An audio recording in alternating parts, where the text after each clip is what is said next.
Hey, everybody. How's everybody doing tonight? Welcome to another episode of the Prospecting Buddy Digging Deeper podcast with myself, Errol Bremer, our fearless leader, Jerome Culnane, somewhere up there, and our special guest, Pete, Mr. David, Dennis Peterson, Mr. Dennis Peterson in the building, who is the president of the Bedrock Prospectors Club and also leading the way in the argument for the rights of miners in Washington. How's everybody doing tonight? How we doing, Dennis? I'm doing fine. Looks like you're doing swell. I'm getting a lot better, though. Minute by minute. Minute by minute. Well, it's good to have everybody on the podcast this evening. Errol, thank you for bringing everybody in.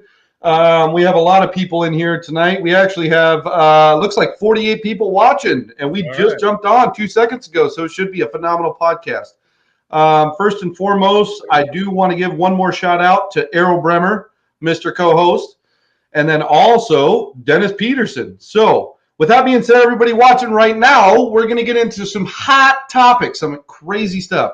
We were talking about some of the things in the pre-show. Dennis is like, come on, let's make it happen. I got things to do. Lots going on right now. Lots going on, man, folks. Yes, everybody knows he's a busy man. Well, I definitely appreciate you, Dennis, jumping on the podcast this evening. We do have a lot of the PB family, as you know, obviously, come on now, that are in the Pacific Northwest. They love what you're doing. They see what you got going on, especially with the miners' rights in the Pacific Northwest. So first and foremost, what I do want to ask you and kind of bring up the topic, and then we'll run into the topics as we go along, is can you kind of tell the folks that are outside of the States kind of what you do, what you're about, what you've been up to, what you've been trying to push for the Pacific Northwest for many, many years? Okay, it's a list.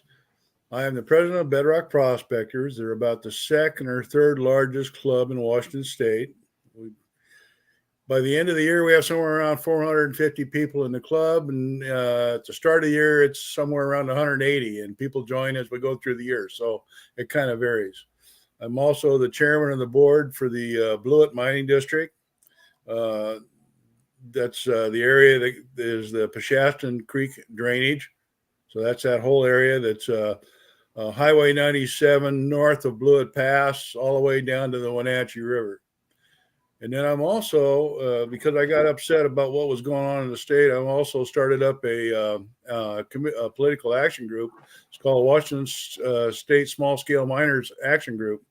And we've been working on trying to solve some of the problems that we run into. So we can talk about some of that tonight. So the basis for most of my knowledge is that kind of stuff. I've been the president now of Bedrock Prospectors for, I'm going to say 10 years, somewhere in that range. Anyway.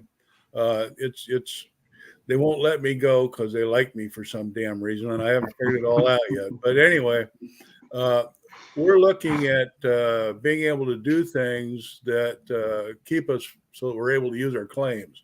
Right now, you know, they outlawed the use of dredges, so we're looking at being able to use things outside of the ordinary high water line and see if we can work issues there. So we can talk about that tonight.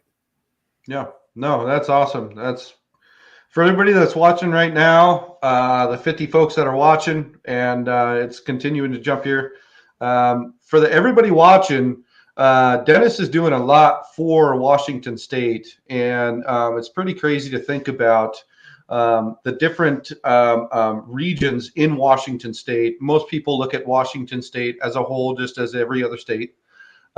Dennis is on the northwest side of Washington, and he's making things tick. He's making changes, and like he just said, he's been doing this for 10 plus years.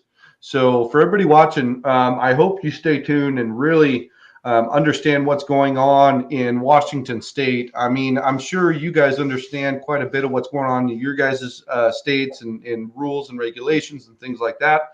So everybody watching, stay tuned. Check out what we got going on. So with that being said, let's go ahead and give a few quick shout outs to some of the people commenting and this, that, and the other, and then we can get on some really, really hot topics here. So we're going to start from top to bottom. We'll do a quick shout out, and then we'll get rocking and rolling. We got Paul Scheiber. We got HD Shovel Ed. We got Mr. Ed Marvin in the building, all the way from the east. Holy moly, it should probably be your bedtime this point in time, Ed Marvin. We got Don Wen over there in California, Tina Williams. We got, I do not know how to pronounce that, TX Warlock. It's good to see you. We got Paul Schreiber in the building. Let's see. We got Dennis Hedrick. We got Diesel's Garage, Gold Chasers.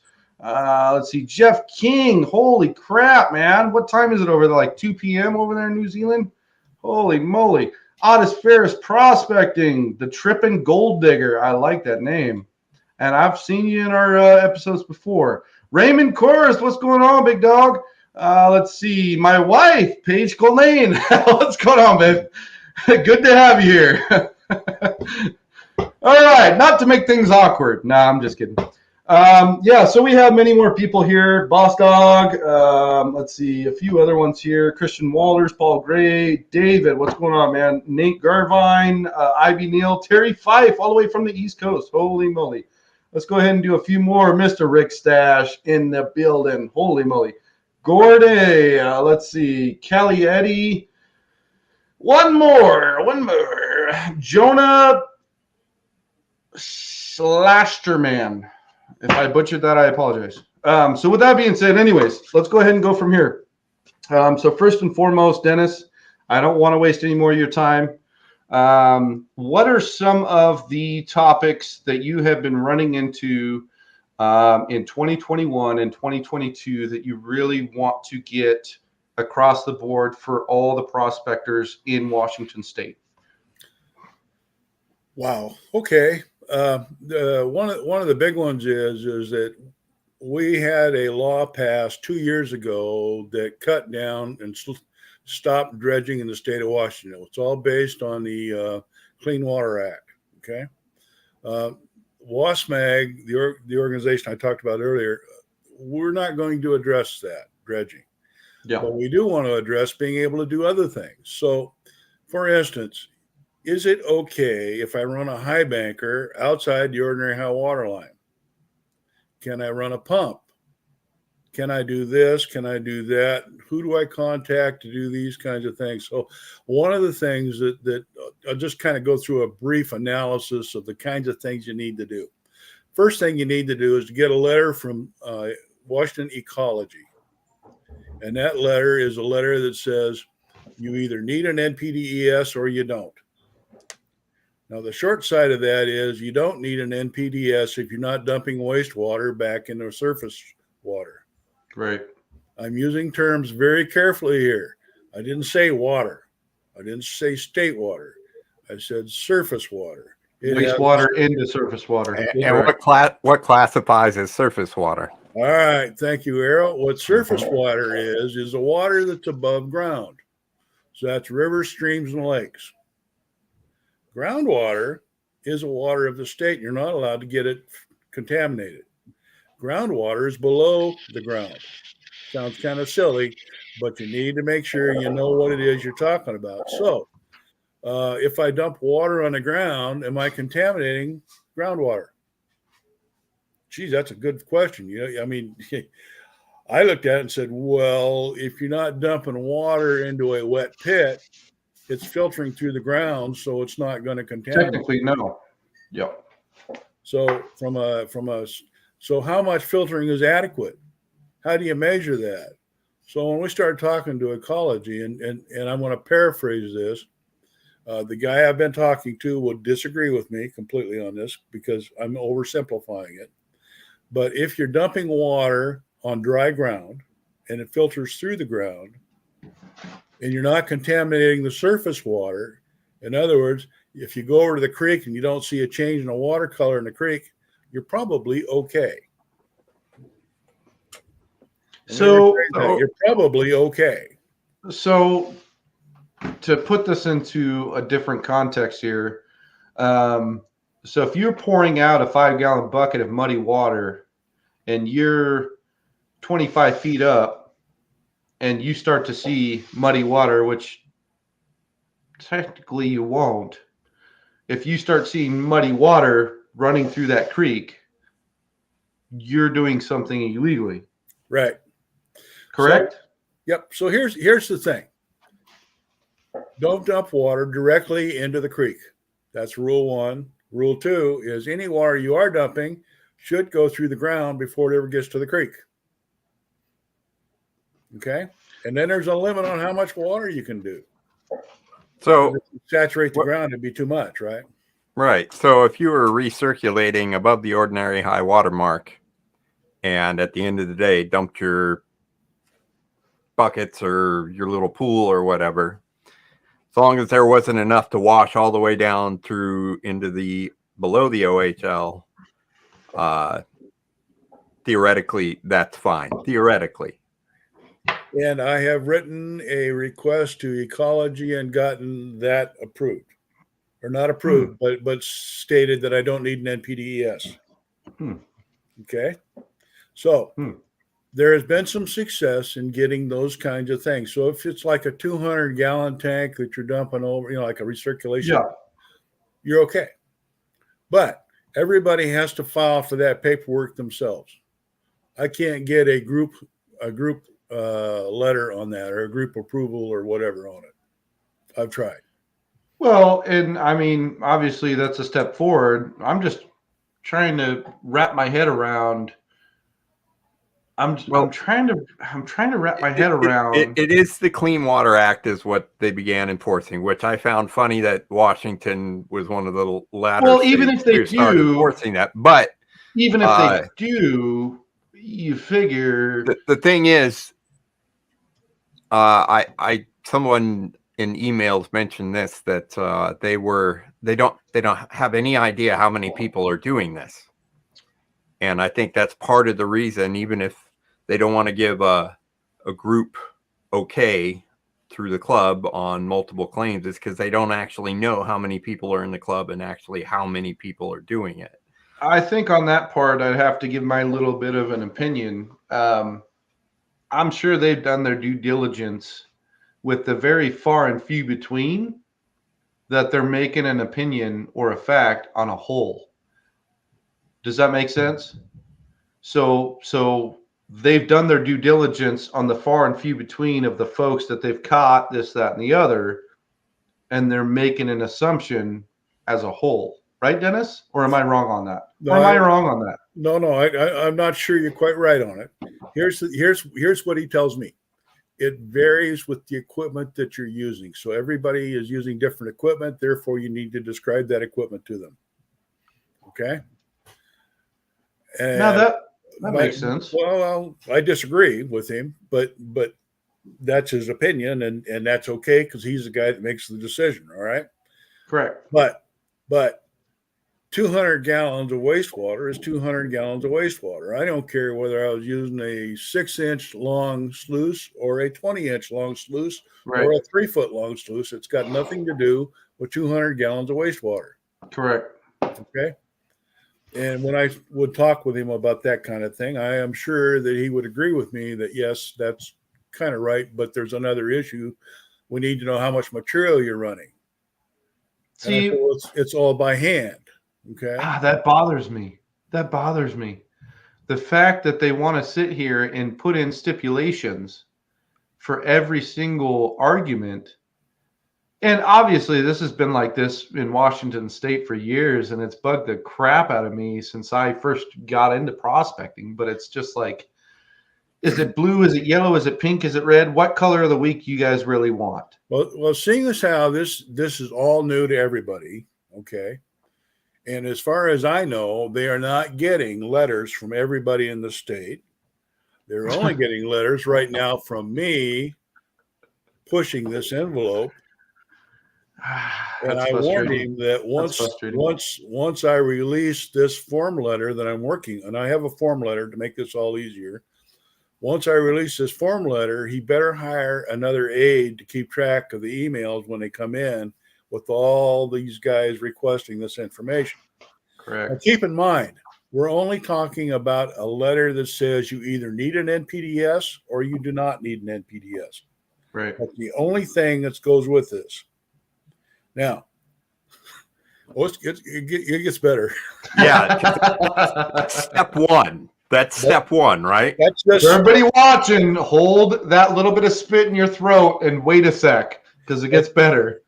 that's step one. The other half of this, which is not in any of this stuff that we've ever talked about before, is two other items. Do you have a water right permit? And the other one is you're dumping it on the ground, right? Do you have a wastewater discharge permit? Oh my gosh. Okay. So let's not talk about those right this minute. Let's just talk about what you do after you get this letter from them that says you either need an NPDES or you do not need one. The next step would be, or what we've been told to do, would be to file for an HPA. Okay. So where I'm going with this is down at the beach, for instance, they require the letter that says you're not required to have an NPDES or that you have an NPDES. Then you can file for an HPA that allows you to work sands on the beach. So we have a question here. Yeah. Might as well bring up while we're on the topic. Why can't we use electric pumps on the beach? You absolutely can. That's bullshit. Or can I say bullshit? Yeah. Yes, you can. It's Right. a Digging Deeper Swing podcast. away. It's a Digging Deeper podcast. We let everything. This is raw, uncut. We make sure that the folks in the community know. Once you file for an HPA and is agreed to, then you can use an electric pump or a gas pump.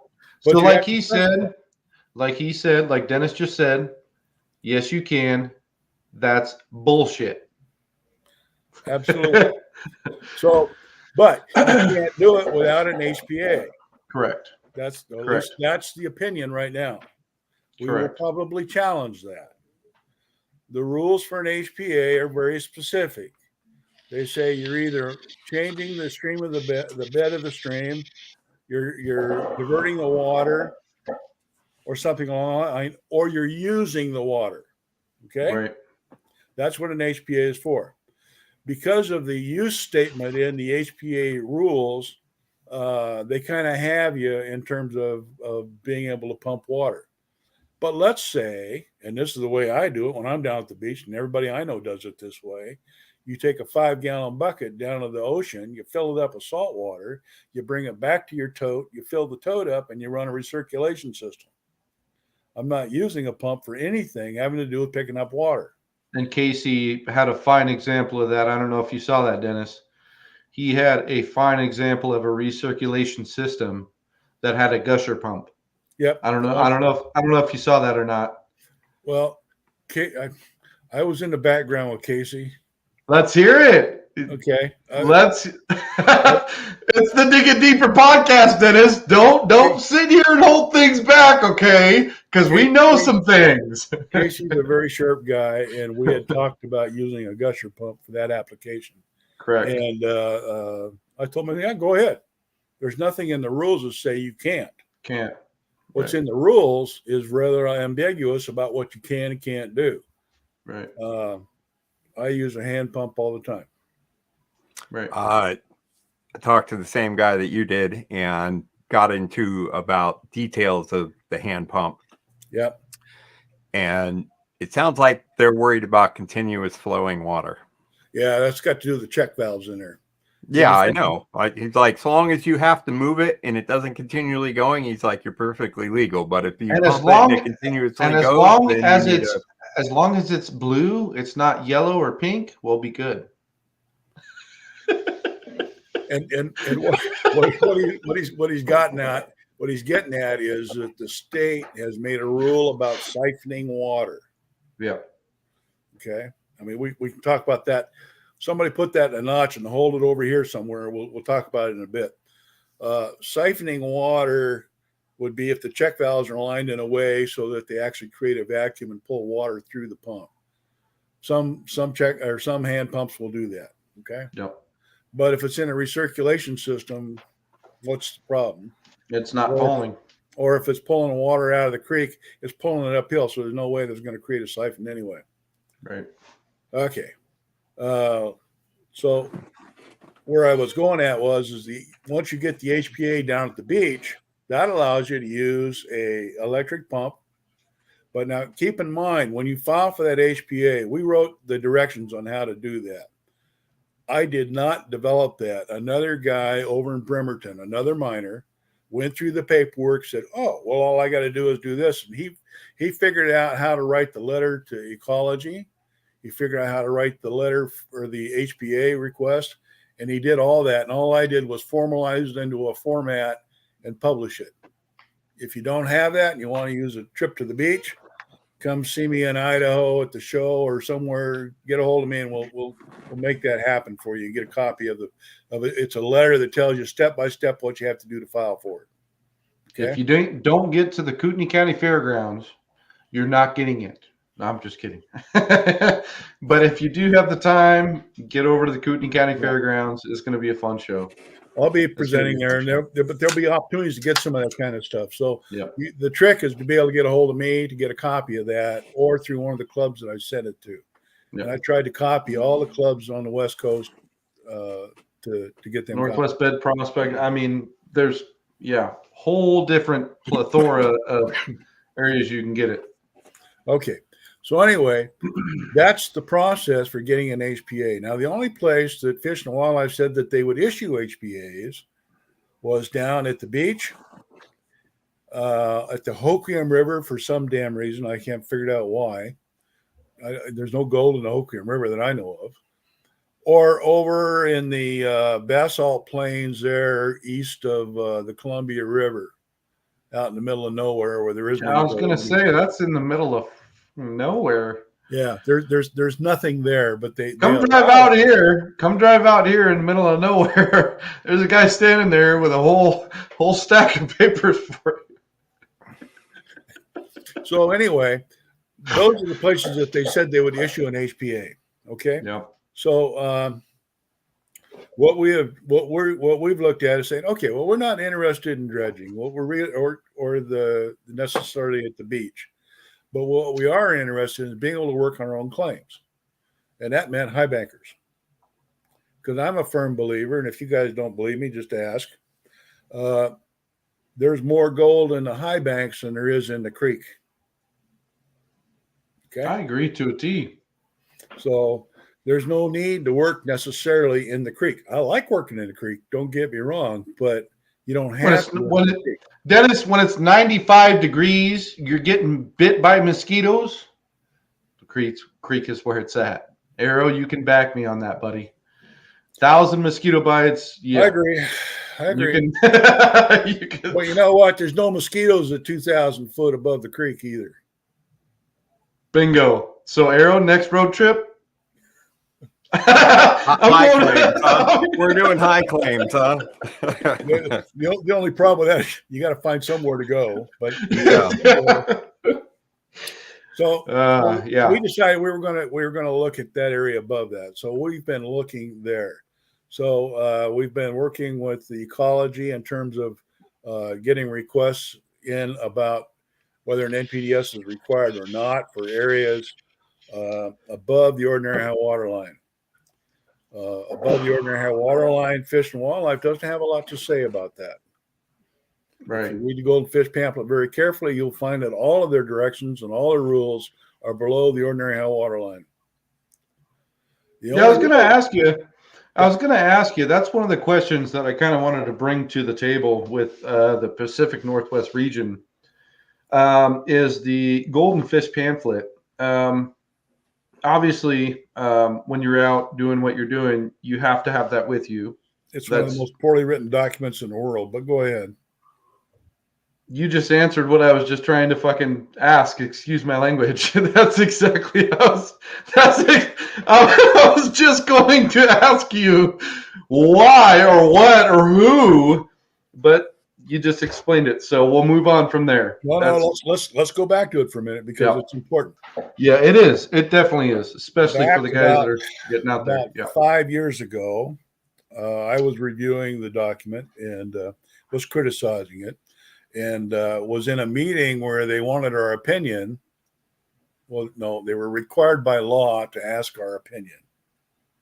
There's a big difference in that about some things that were in the golden fish pamphlet. And I raised my hand in a crowd of about 6 people and said, it's one of the most poorly written documents I've ever read in my whole life. Yeah, page 2 to page 5 is just a bunch of nonsense. No. The whole thing. Well, and here's the reason why. Yeah. It's not clear. I used to write those kind of documents for a living. I'm a retired process control engineer, and I used to write documents that specified how something was supposed to work, or how it was going to work, or what it was going to do, or whatever. Anyway, the way this is written, there's a lot of issues in it, and every time I've tried to get it changed, it's been a problem. But anyway, the lady that asked the question, in my comments, she said, "Well, I'm responsible for writing it." I said, I have a very serious question for you. I said, I really didn't mean to embarrass you in front of these people, but here's my question: who reviews it?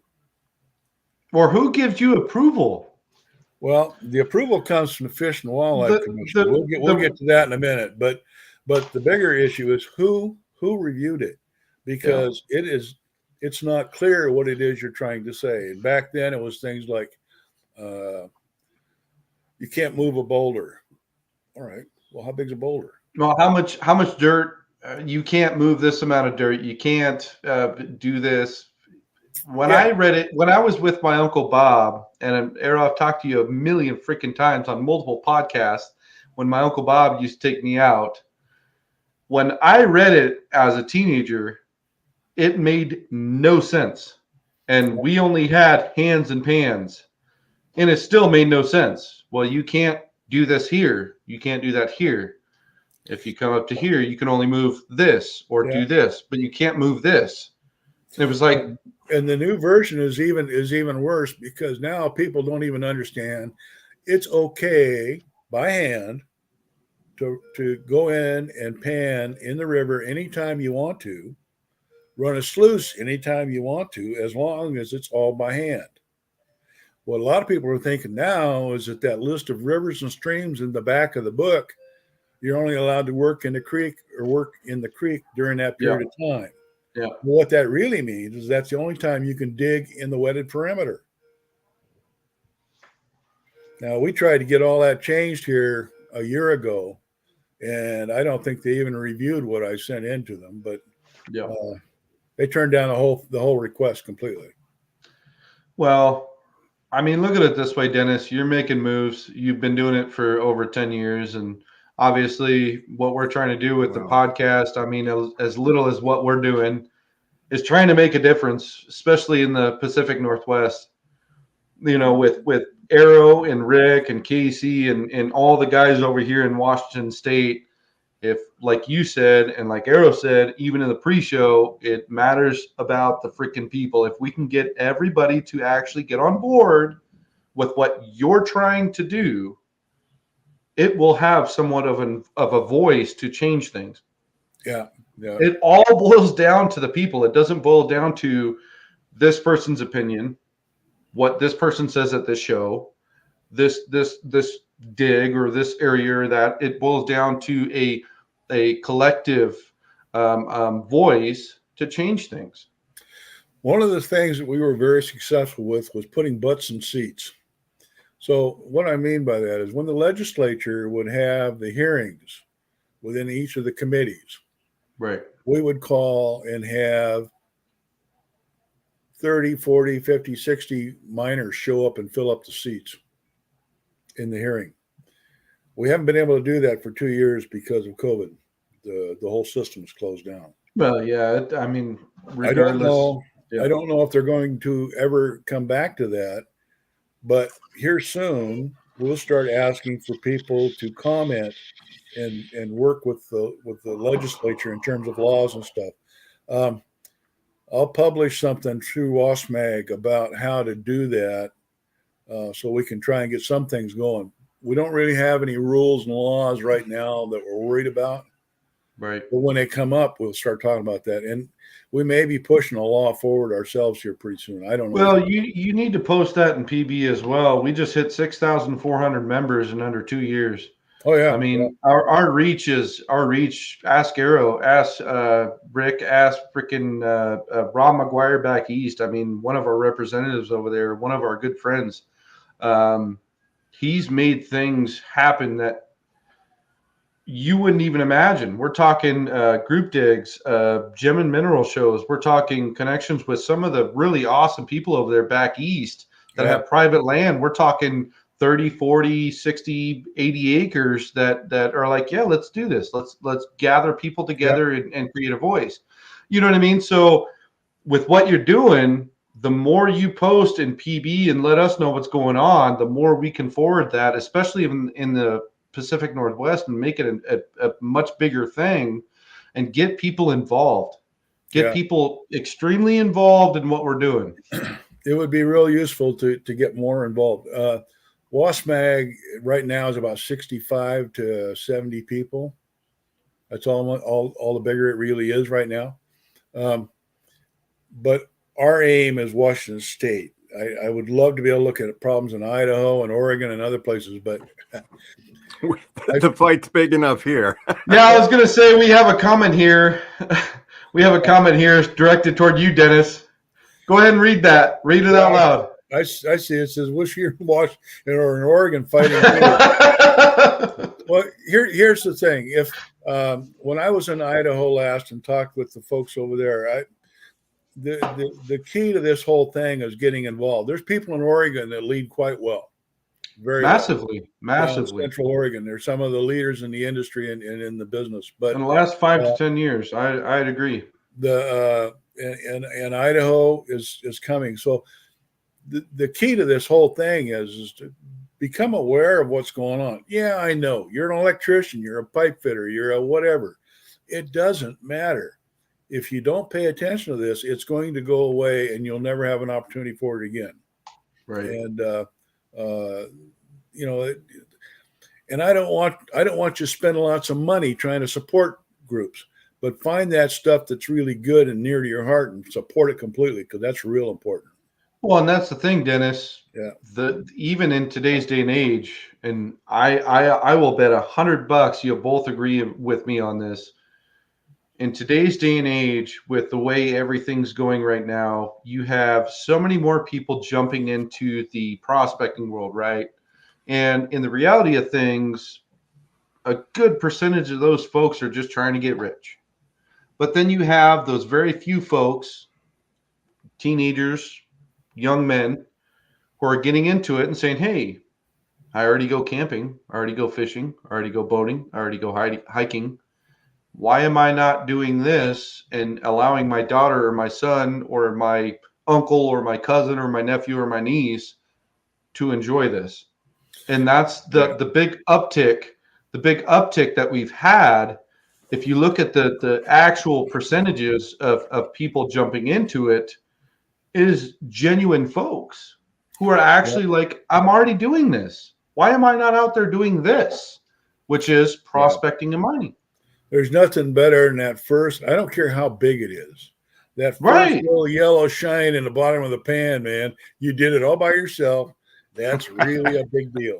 You spent either 2 hours, 2 days, or 2 weeks, is what I say. I've spent thousands of dollars for.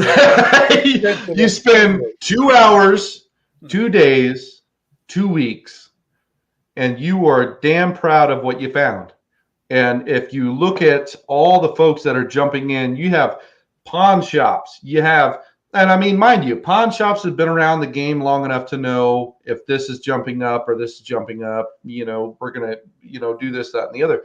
But you have pawn shops, you have big commercial, we're talking big brother, big sister, massive industries like Walmart and this place and that place, Big Five.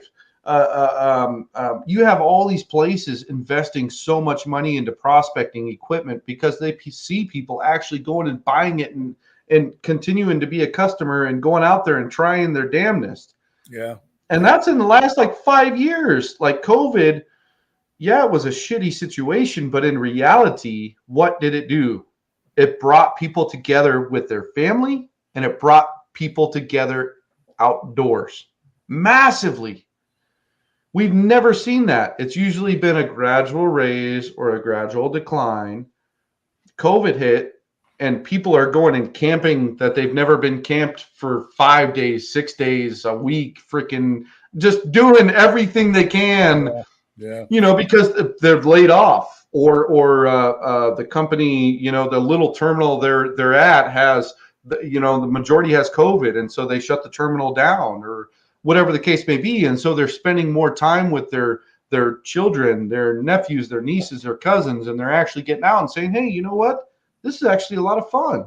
This is something I've never thought possible, whether I'm a hiker or a bicyclist or a camper or this, that, or the other. You know what I mean? Yeah. And when the governor shut down the state here, they never made. They said you can't go camping. I mean, remember that when they passed that here?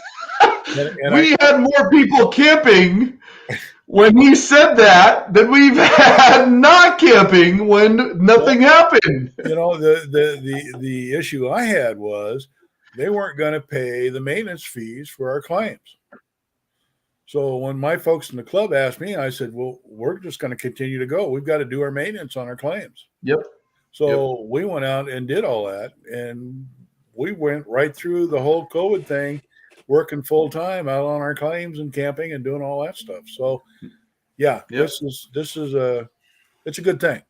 It's a very good thing, and that's the funny thing is, like, the last 2 years, like with PB, it was really weird because I had my problems with my newborn and truck and this, that, and the other, and kind of took a break from it. And during this whole situation, as I took a break from it, it grew. I'd done giveaways the first 2 years, golden nuggets and pay dirt and blah, blah, blah, blah, blah, the whole freaking works, and had a lot of fun and, put smiles on people's faces and just genuinely enjoyed it. And then I took a break, and we grew from like 5,000 to 6,400 in less than like 8 months. So what are you saying?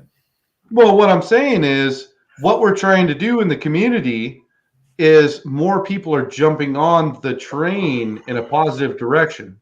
Yeah. And if we can get them focused into what we're really trying to do, and more or less specifically in the Pacific Northwest, we can really change things. We can go from 60 members in a club to 200, 300, 400, 500.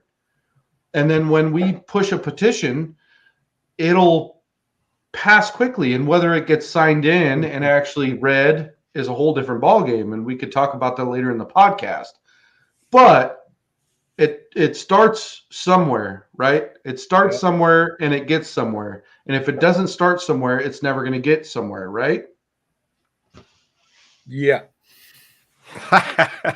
Obviously, it boils down to I'm following. I mean, obviously, there's a lot more pointers in there, and obviously, Arrow has explained quite a bit with the way the community has been in Washington State, and the way the laws and regulations are, and obviously, things need to change. But in order for those things to change, you need a voice, and if we don't have a voice, we don't have enough people backing that voice.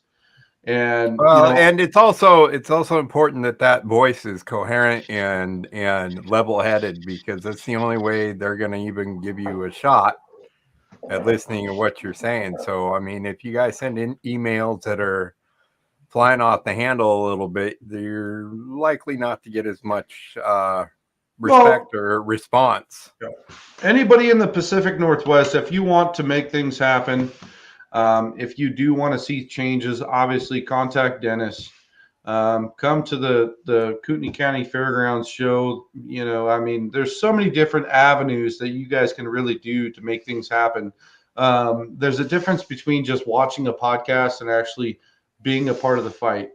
And I try to say that quite a bit, because I don't think people really truly understand that. When people are on Facebook or people are on Instagram or whatever social media platform you go down that rabbit hole, people sit back and they're like, this, that, and the other, and they have their own comments, and they sit back on their nice comfy couch and they go to work in the morning. But if you do want to make a change, you're that type of individual that really wants to make things happen, whether you live in Washington State or not. Create that voice for yourself. Go out there, join those clubs, be there, talk. But whether you belong in Washington, whether you're a member of Washington State or not, it doesn't matter. Within your own state, get involved. Get involved. That's in today's day and age. And that's what I was saying earlier, is today's day and age, there's so many people trying to get involved. And I think they misconstrue, well, what do I do? How do I join? What do I, and I think if we kind of try to help them understand where they can get involved, or how, I guess you could say, I guess is a different ballgame. In Pacific Northwest, Dennis, how can anybody new that are just fresh on prospecting, how can they get involved in Washington State? Who can they contact? Well, there's a couple of ways to do it. One of the ways is to join a club, because the clubs tend to have some relationships and communicate back and forth between each other. Some guys don't like that because they think, I'm an individualist. I'm going to go mining. I'm going to do it my way. I don't want to have to share anything. I don't want to show anybody where I was at or how I did it. And that's okay too. But You need to participate in organizations so that you can learn more about what's going on, because it's really tough to do it on your own. And I don't do as good a job as I could, because I don't have an ear for what's going on at the legislature, like really is what is needed. But the point is by being a part of a group, you get more information that way that you can share and follow. Facebook groups do some of that, but that only works if guys like me find out about something and then publish it on 15 or 20 websites or Facebook accounts. Okay. Yeah. That and that's tough to do, because I agree. Some of us are private. We don't allow people to post to our Facebook page without being approved, and it takes time to do that. But that's the other way. So if you're a newbie and you're just wanting to learn, join a club, because there's people there that'll teach you. There's fat old farts like me that enjoy taking a guy out and show him how to hand or run a sluice box or whatever. Yep. There's that. If you see gem and mineral shows, gold shows, go check those out. Yep. And try to listen to some of the conversations going on around you. And if there's people doing presentations, I did at Monroe this last month. I did 2 classes on how to file a federal mining claim, and I did 2 discussions on WASMAG and what they're doing. And we had a meeting for Blewett Mining District. So, when you attend that kind of stuff, you hear things and you find out about stuff. And they were full to the brim. I just have to cut you off for 2 seconds. I saw the pictures. They were full to the damn brim. You couldn't have brought any more chairs in that damn room, Dennis. I try to be a little humble, because my ego is big enough as it is. But I was real surprised that we had as many people as we did. Arrow, shut up, Arrow. Thank you. Shut up. Let that air out of there. Yeah, we had a good crowd, and what's more is we had some really good questions from people wanting information. So that's all good. No, that's awesome. We have some comments here. They're blowing up, Dennis, and there's a lot about you in a positive direction. So I definitely have to. We're talking. We're right around 397 comments. So I gotta try to somehow filter some of these bad boys. Jeez Louise. Oh, let's see. What's that, Dennis? Just remember what you paid for this. Nothing. That's what it's worth. Not a damn dime or nickel. You ain't got to rub 2 cents together. It's just an opinion. And me and my Shiraz, we're just fine. He says, me and my Shiraz, we're just fine. See, that's why you got to love this guy even more. Get to the Kootenai show, give him shit, bullshit with him, and learn things that you've never learned before in the Pacific Northwest. I tell you what. And guess what? The show's in Idaho, which is even better for what we're trying to do. So make sure you get your asses over there. And guess what? You see my ugly mug over there as well. I'm going to be giving him shit that you would never believe. So get over there. Anyways, comments. Here we go. So let's see. Yeah, so this is actually an honest comment. And this is why Washington State is broke. Micromanagement, everything we do will make us stop buying products in the cities and towns. Wow. Yes and no. Supply and demand. I have an opinion, not a factual. What I'm trying to say, it's not factual, but I do have kind of an opinion on that. So supply and demand. The problem is today's society, we'll look at it this way, right?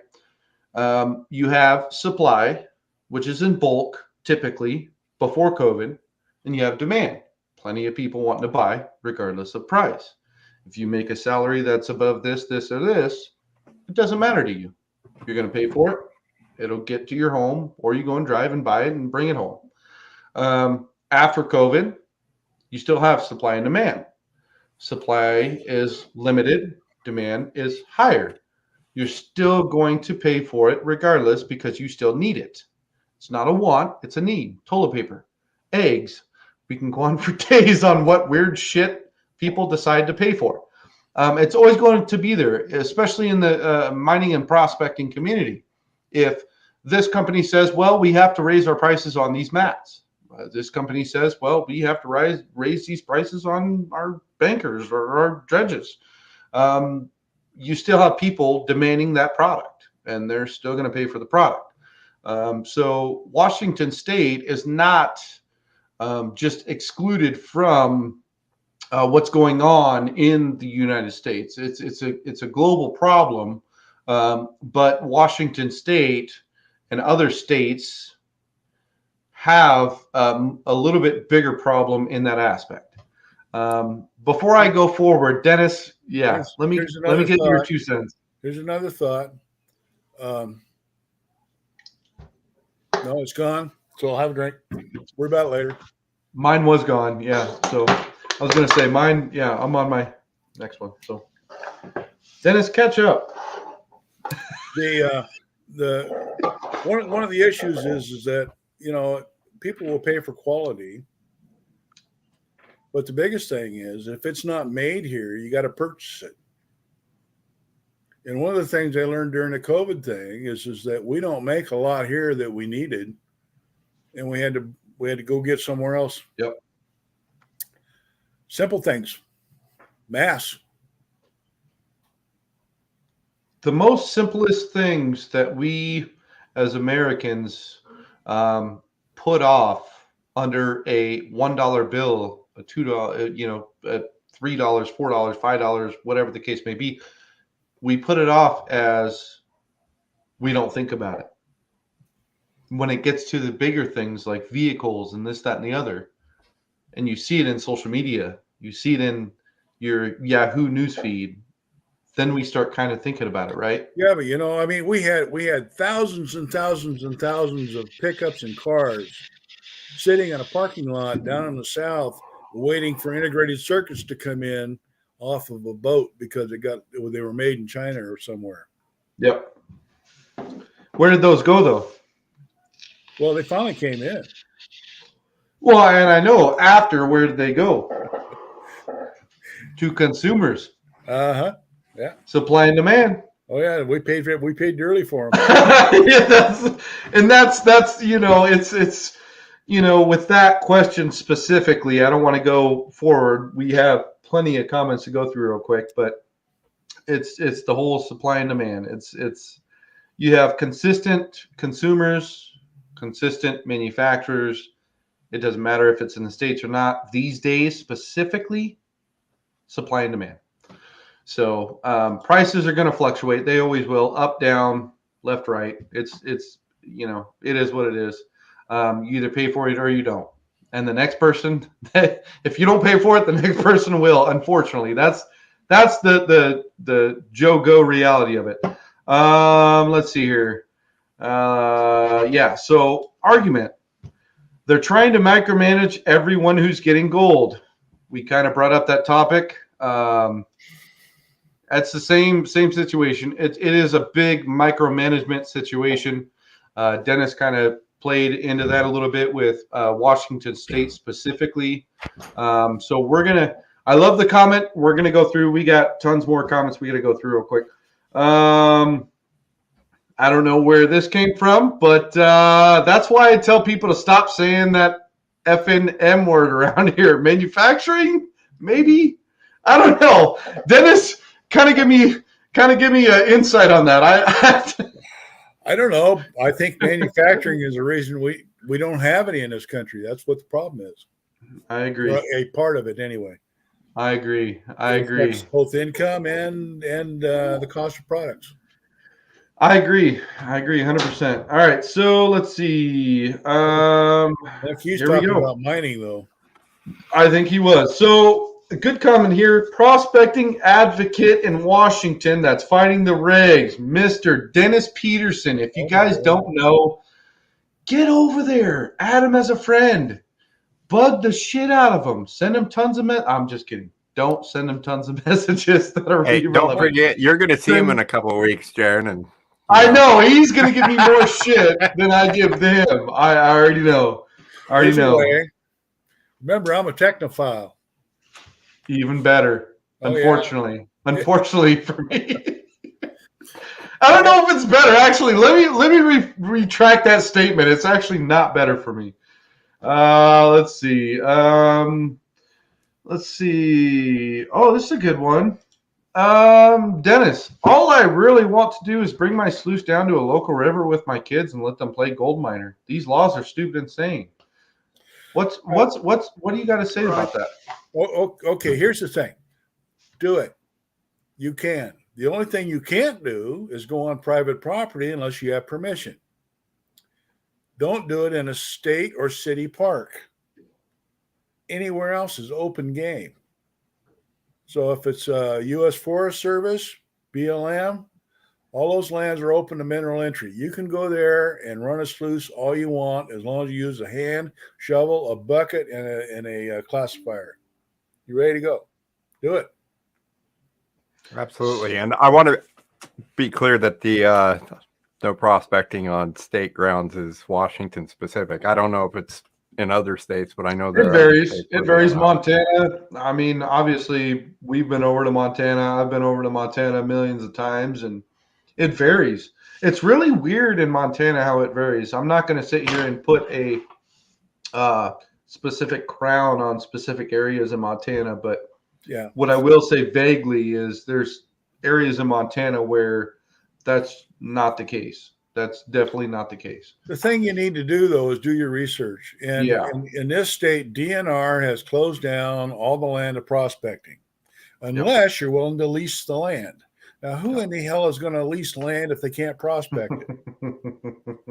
I don't know where their head's at. One day we get far. Is it blue or is it yellow or is it red, Dennis? What's that? I said, is it yellow, is it blue, or is it red? If they agree on red, we got to agree on red. I think the damn thing is green. Maybe blue. Might even be pink. I don't know. I got a good comment here for you, Dennis. Right. Have they ever seen a river during runoff? What would we ever do without the government? Sam Andrew. Yeah. Oh, God, let me hear it. Speechless on that one. I have to agree with you. Oh, geez. They've never seen it because they don't understand it. What happens is the comment I got when I mentioned it, and this was in a big hearing, was we can control you, but we can't control Mother Nature. And I thought, you're an idiot. Let me hear that again real loud. So anyway. Errol, say that a little louder. I'm sorry. What did you just say, Errol? Oh, when he said, they can't control Mother Nature. Yeah, what did you say after that? Yeah, his response was you're an idiot, or my response to that would be you're an idiot. Oh, geez, we're getting a little too deep. This is the Digging Deeper podcast. Super technical. But we're Super getting a little technical. too deep. We gotta kind of get back on that fine gray line we all love. Geez Louise. Let's see here. So we got another one. Okay, so this is a Facebook user. This is actually a genuine question. So I'm going to go ahead and post this on here on the podcast. On StreamYard, it says Facebook user. Obviously, you haven't been logged into StreamYard. If you have an issue or you need the paperwork, go ahead and reach out to me, reach out to Dennis, reach out to Arrow. We'll make sure it happens for you. But we're going to go ahead and post it real quick just for everybody watching. The Facebook user says, Jaron, can you get the paperwork from Peterson and send it to me, please? HPA for beach mining. Yes, like I said, reach out to Dennis. If you're not a friend with him, add him on Facebook. Hold on 2 seconds. I'll give you. So reach out to Dennis. If you can't, you can't for whatever reason, by golly, Dennis can't hook you up. Reach out to me. If not, reach out to Arrow. Arrow will get you taken care of. Dennis will get you taken care of. I'll get you taken care of. There's plenty of PV mods that'll relay it to me. We can make things happen. With that being said, Arrow has something that he has to say, and then we'll go through the rest of the comments. Go for it, Arrow. I was going to say you can download it. You can download and where is that link so I can post it on here? I imagine it's wdfw.y. Dennis, give me some insight here. Give me some insight, Dennis. I think what he's asking for is the information about the letter that you need and all the stuff that I wrote down how to do. Oh, that could be too. I think I posted that on Prospecting Buddy. It's in your file location. I just tried to go look, but I couldn't get to it fast enough. That was yesterday at 9:17 p.m. Oh, no, 7:17 p.m. So go on PB, jump on there, go to our file section. He has it posted. Yeah, I'm a little weird about it. I make sure I watch everything and see everything. I'm pretty sure I tried to put it on almost every web spot that I knew about to put it. So 7:17 p.m. yesterday, he posted it. Get on PB, go through the file section. If not, if you can't find it, reach out to me, reach out to Rob, reach out to Tina, reach out to Chuck, reach out to Arrow, reach out to Dennis Peterson himself. We'll get you taken care of. There's plenty of people to make sure that you're well taken care of. Let's see here. Here we go. Oh, Mr. Dennis, I enjoy watching your YouTube videos at Waldale Creek. Mr. Dennis, let's hear a little bit about Waldale Creek. Well, I started a YouTube channel back, oh God, I don't know, it's been a long time ago. And he says, oh God. If an old man says, oh God, that means it's been a little while. Yeah, God was a pup back then. Anyway, I love it. I built this YouTube channel for my grandkids. Well, it turns out they weren't terribly interested, but everybody else was. So I put there's probably 13 videos of gold mining on there. It covers everything. And one of the most common things you'll see there, I don't salt my pans. And you'll know that when you look at the results from the work I did. There ain't a lot of gold in there. But it's an honest way of showing what mining is like and prospecting. I mean, you dig an awful lot of dry holes in this process when you're doing it. So anyway, one of the places I used to go was Waddell Creek. And Waddell Creek is DNR land. That's south of Olympia. And when the new law 1261 passed, DNR started enforcing their rules, which was you can't prospect on our land. Yep. And I haven't been back since. Well, for everybody watching right now, we actually have something phenomenal to be able to show you guys. If you guys don't know, well, guess what? Now you guys do know. Go to youtube.com/@DennisPeterson1162. Go check out those videos. There's a Go bunch check of them there. out. You'll also see some. Remember, I told you I was an engineer. So back in the day, I used to build trebuchets. Oh, And I got an old video here that and I built a floating arm trebuchet. And if you've never seen one, they're kind of cool. it says 8 years ago, 26,000 views. Yeah, something like 26,000 people. Dennis, get your old self back on YouTube. What are you doing? I don't have time for that stuff. He's like, I don't have time for that. Let me tell you, the guy barely has enough time to dig. I agree. You have phenomenal views on all of your videos. Holy moly. You got 10,000, 13,000, 38,000. Washington State gold mining prospecting the Natchez River with Pete. Season 3, episode 12. Holy moly, Dennis. Holy crap. 40,000 folks watched exactly what you did that day. Yeah, poor bastards.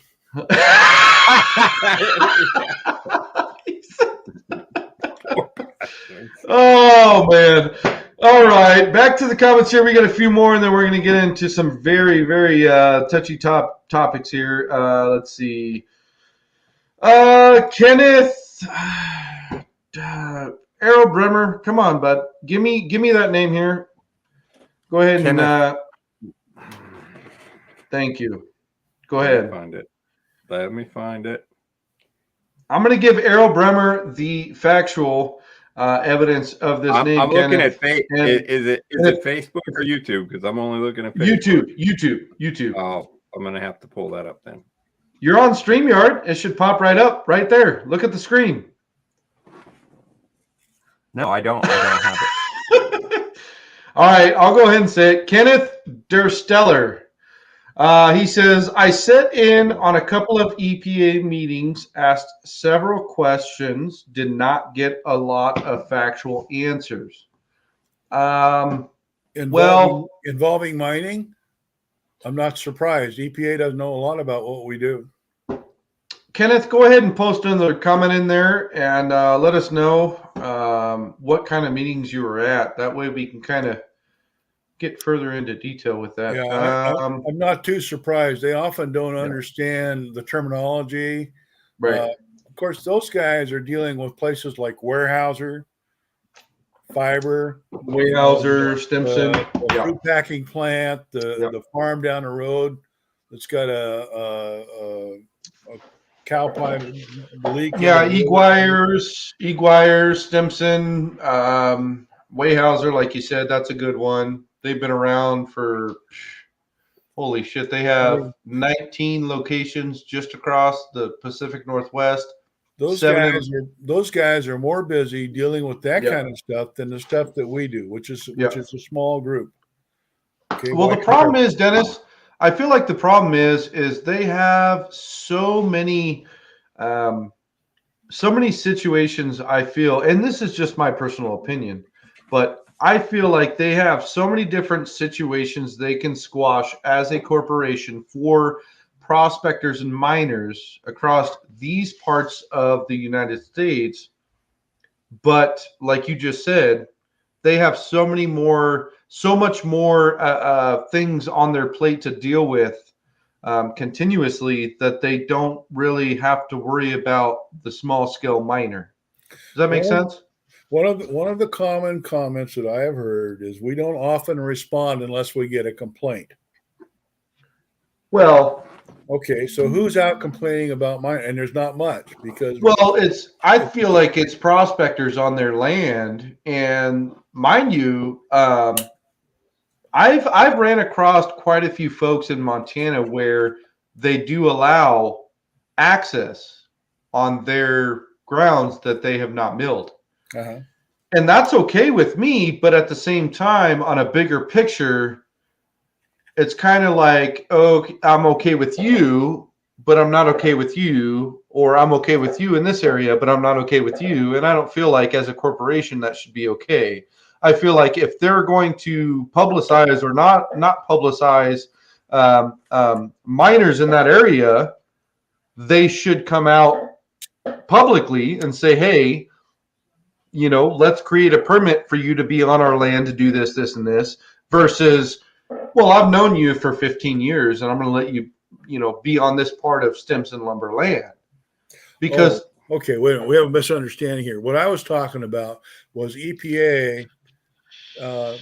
They spend more time responding to big polluters than little guys like us. Okay. Right. Yeah. No, I agree. The thing about mining on private land, in most cases, the answer to mining on private land is like big timber companies is no. Yeah. And the reason for that is because they own the mineral rights a lot of times when they buy the property. Yeah. Well, it's technically, quote unquote, their property, no matter mineral rights, wood logging, it's their property. No. No, it's still public property. No, but in their eyes, what they say to the public people, and we can talk about a specific place in Libby, they put it as a personalized kind of situation, and that's not okay. If you're going to do that in a personalized kind of situation as a corporation, that needs to be publicized. That cannot be word to mouth.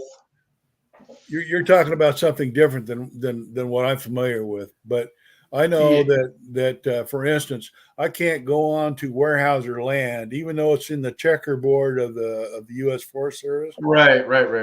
That's private land, and I can't go there unless they give me permission. Right. They don't give permission because they own the mineral rights. Right. But for instance, on my private property, in my house, I own my land, but I do not own the mineral rights.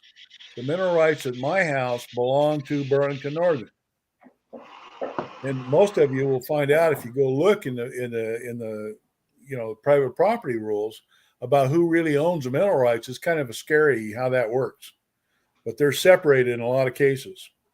Well, and that's the thing is, I feel like favoritism plays a big part in certain aspects, and we can go into massive details in that, but I've seen and I've talked to big head honchos in certain situations, and they're like, oh yeah, I've known him for 15 years, 20 years, our kids have grown up together and this, that, and the other, and he can come over here and do this, that, and the other, and this, that, and the other. And if you're going to do that as a big corporation, I feel like that should be publicized. And I feel like if the money's flowing, that is not the case. And it never has been the case. Yeah, I've never run into that, but I can see where that would be frustrating. Yeah. Yeah, it's just never it's never been the case. And I've talked to a couple of hard rock miners and this, that, and the other, and they're okay with the situation, and go for it, Arrow. WPMA's got claims where we have to get permission from the Forest Service or the logging company or whatever. We have to get the proper permits and stuff.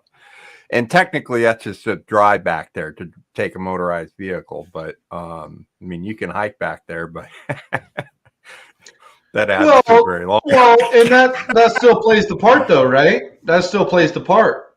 That still plays the exact part. Is you have to, with certain companies, and I'm not going to sit here and say, they control access, basically. It's the access to get to that location. Correct. Right.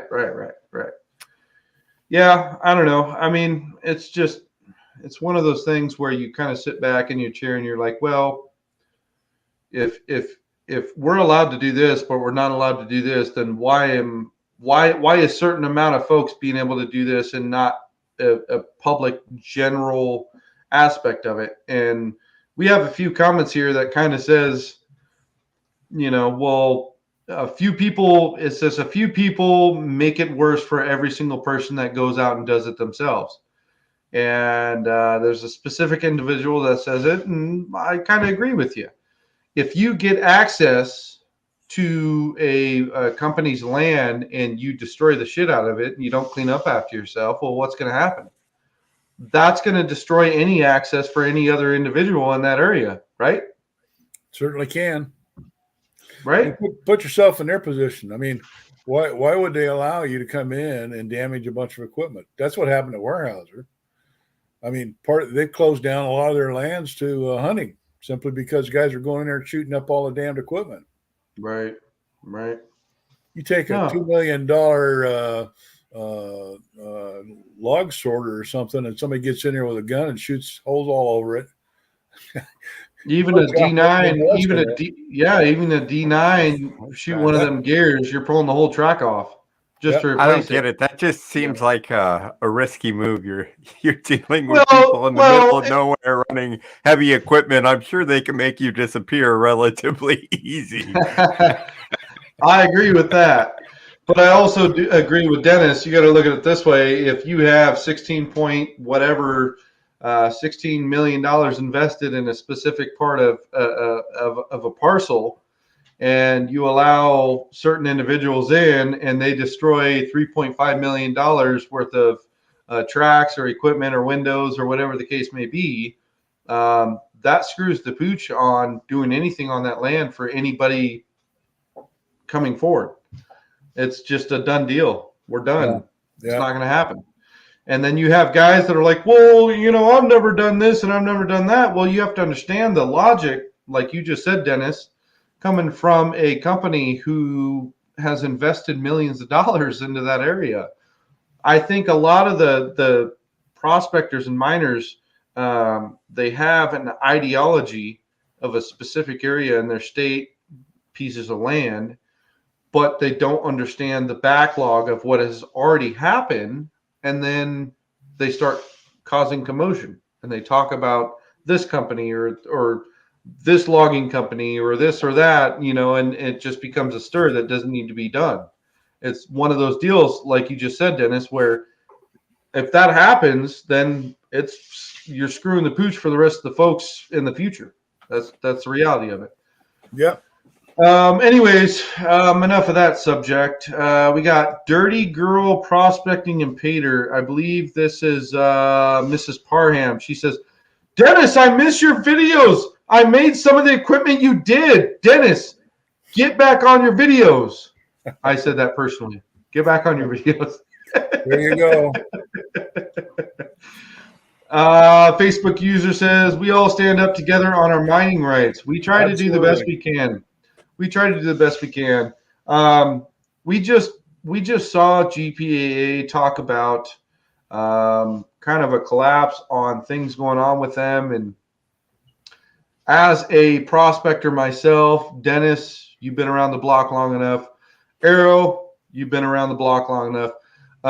With all of us standing up together on our mining rights, you might find this a little funny and it might be a little bit of a chuckle, but in all reality, Dennis, where do you see the mining community go from here? Where do you see the prospecting community go from here?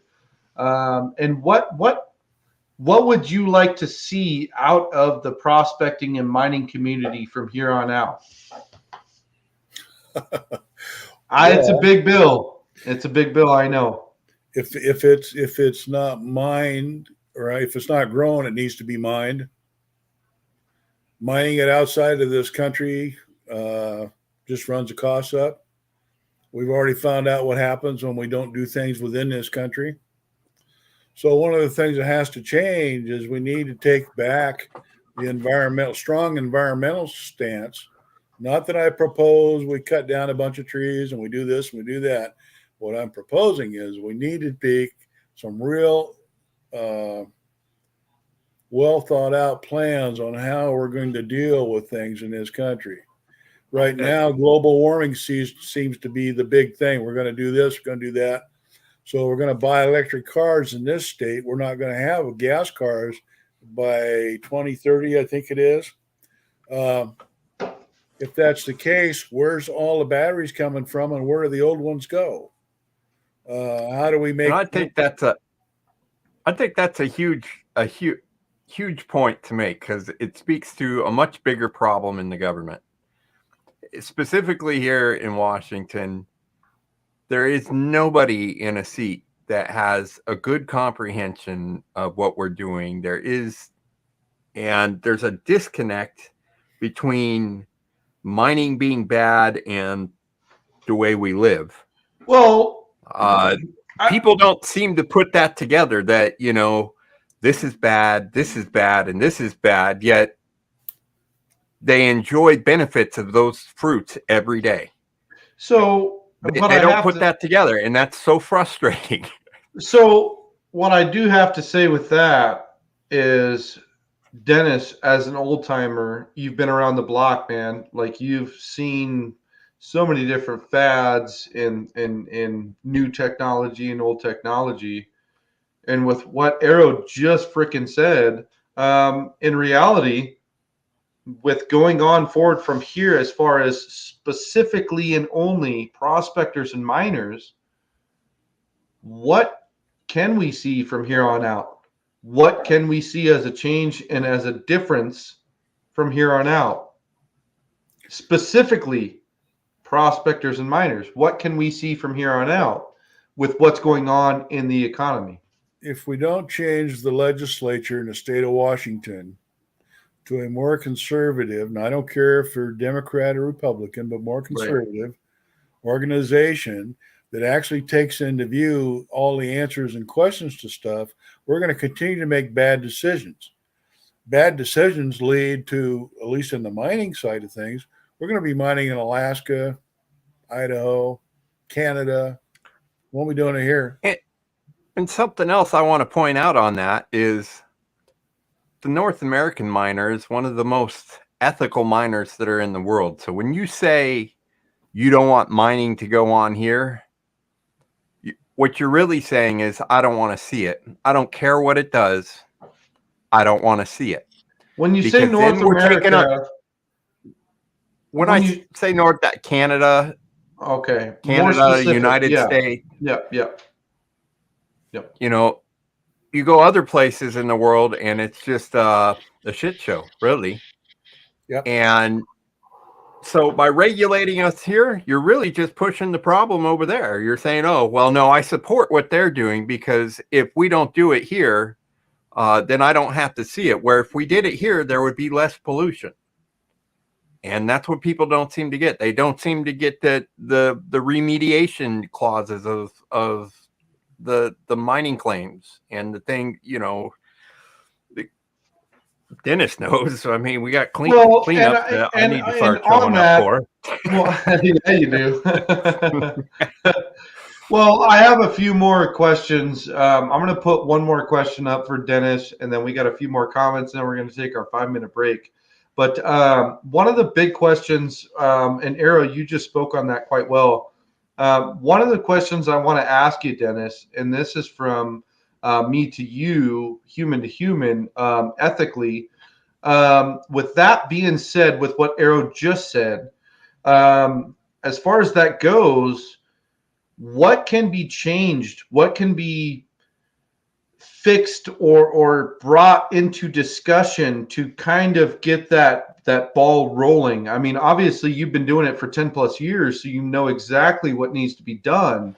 And that's in Washington State and outside of Washington State. But I want to ask you, as a person, North America, South America, wherever the case may be, what can you put as your opinion on what can be changed to try to get balls rolling in a direction where we can actually make change? Right this minute, there is a bill in our legislature to change the way the Fish and Wildlife Commission is selected. Right. We need that's 246. I've forgotten what the number is, but we 246. I've already sent in my support for it, and right. we need to support that.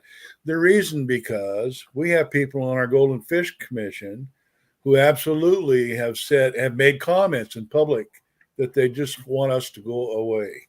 Right. All right. Now I'm paraphrasing it. That's not quite what they said, but it's basically, if you listen in to the Golden Fish Commission meeting where they reviewed my comments to change the Golden Fish pamphlet, you'd know what I was talking about. Right. Anyway, we need to change that group and change the way, because right now there's too many super liberal environmentalists on that group. There's a couple good people on there. I don't want to throw everybody out, but there's some folks in there that are bad. Yep. What's going on in this state is, even though we made these changes into the rules for protecting fish, the runs haven't increased any. I'm waiting for another year, and I'm thinking we might take them to court over it because they have not been held accountable for all the things they were going to do. The runs were actually worse. I'm an avid fisherman. Avid. We have a little less than 1,000 lower land lakes in Washington State within an hour drive distance. Avid fisherman. Always has been, always will be. And the counts have actually been 26% lower in 2022 than 2021. Well, here's another thing to consider. That's huge. We That's have huge. rules. We have rules to save an endangered species. Yeah. What is that endangered species? We call it a salmon, right? What salmon is it? Have you ever looked at the history of salmon farming in this country or in this state? In this state, correct. And if you look at, there was a report out from Central Washington University, Ellensburg, I think that's right, where they did a study on mitochondrial DNA from salmon middens. That's also out of EWU. Yep. Okay. Yep. And what they found is that the fish have migrated in terms of DNA by something like 40% for the Upper Columbia runs and something like 60% for the Snake River runs. And we have these rules. We have these rules going on. We're going to 61%. We're going to protect these fish. Yep. But which fish are we protecting? So if I think about it in terms of farm animals, which breed of whiteface beef am I trying to protect? And do I really care? Why don't I just increase the farming? Well, even increase in farming is not going to delegate the problem. Like you just said, like Dennis just said, it's not going to delegate the migration. And well, here's my big the percentage is a little higher, but that doesn't mean that it delegates the migration for salmon. It's like 3% difference, but it doesn't change the migration pattern. And that's we're talking natural migration pattern. We're not talking artificial. We're not talking. It's 3% is 3 to 4% is not a significant change. Even in scientific terms, we're talking 7% is actual. Jaron, my point is not about that. My point is, what is endangered species? What is endangered? Right. Is it a farmed animal? Is it? It's not the original salmon. It's changed. No, it's farmed. Okay. It's not native. And the study has never been done that says there's enough support facilities. I agree. To support that mass of fish that they think we need to have. No, I agree. Never been done. Well, it's like 3%. You know, I got a few things to say about this. I read an article and you got the spotlight. Get her done. I read an article that said back in 1965, when they started doing the commercial fishing of salmon, the state started issuing permits at a very high rate, and there were a number of people that came forward and said, you should not issue that many salmon fishing permits because you're going to kill the population. And the state said, oh, no, it'll be fine. Well, here we are. That's part of it. They did Two Rivers, but you know, and the other part of it is I feel like they're picking at low-hanging fruit for a very big problem. And they're doing it to make themselves feel like they're doing something, and they're doing it to say, hey, look, we're doing something. I agree. But it's not going to change a thing. It's not going to help a thing. If they really want to do it, they need to dump a ton of money into infrastructure and get the storm drainage under control, because where most of the toxins are coming from. I agree. They were getting overfunded. They had no option. Basically, you as a business says, well, we're going to do this. And then they say, well, we're going to fund you this amount of money. And you have to make sure that everything that you do is covered in that money that we're funding you. And that's my opinion. That's not facts, and I'm not telling everybody that's watching right now that's facts, because it's definitely not. But my opinion is that that's the reasoning, is they were overfunded. They had a call of action, and if they didn't come up to that certain standpoint, that certain statistic, it wasn't a continued fundation of funding they started, of that. They didn't do any research into how to enforce the Clean Water Act, because what I don't understand is, so Section 404 is the exemption for your NPDES permits, and there's farming canals that are in place and operable prior to the enactment of this bill are forgiven. They don't have to produce. They don't have to get the NPDE permits. Well, if that's the case, why can't federal mining claims? They were in place too long before that. Yeah, but and the other part of that is, I've been in, growing up in the country, I've been near farming communities, and I worked in one where the water quality was so bad that people in town actually had to go to the pump in town, pay $5, fill up their buckets and take it home, because the nitrates were so strong in the groundwater, it made the drinking water not drinkable. Unethical is what they call it. Yeah. So, everybody in that town would go into the bar and ask for a Blue Dolphin drink, and that was just a glass of water. Dude, when I was a kid, my Uncle Bob told me about those places. I'd be up there, 16 years old, up in Sullivan Creek, not knowing what the hell life was about, and he'd have a few beers, and he'd tell me all about this shit. And I remember he was like, "Yeah, you want a blue drink?" I'm like, "What was a blue drink?" He was like, "A drink that didn't have chemicals in it." And I'm like, "Wait, what?"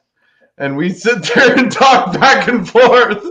I shit you not, man. And you say a blue drink, and I'm like, "What do you mean a blue drink?" And he's like, "Blue drink didn't have chemicals in it."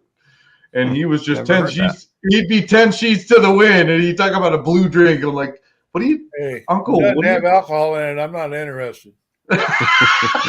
I'm sure the drink he was drinking had alcohol in it. But what he was talking about was a blue drink. And I'm like, "What are you talking about?" And he goes, "Well, no chemicals." And I'm like, "Chemicals? Okay, that's like scientific stuff."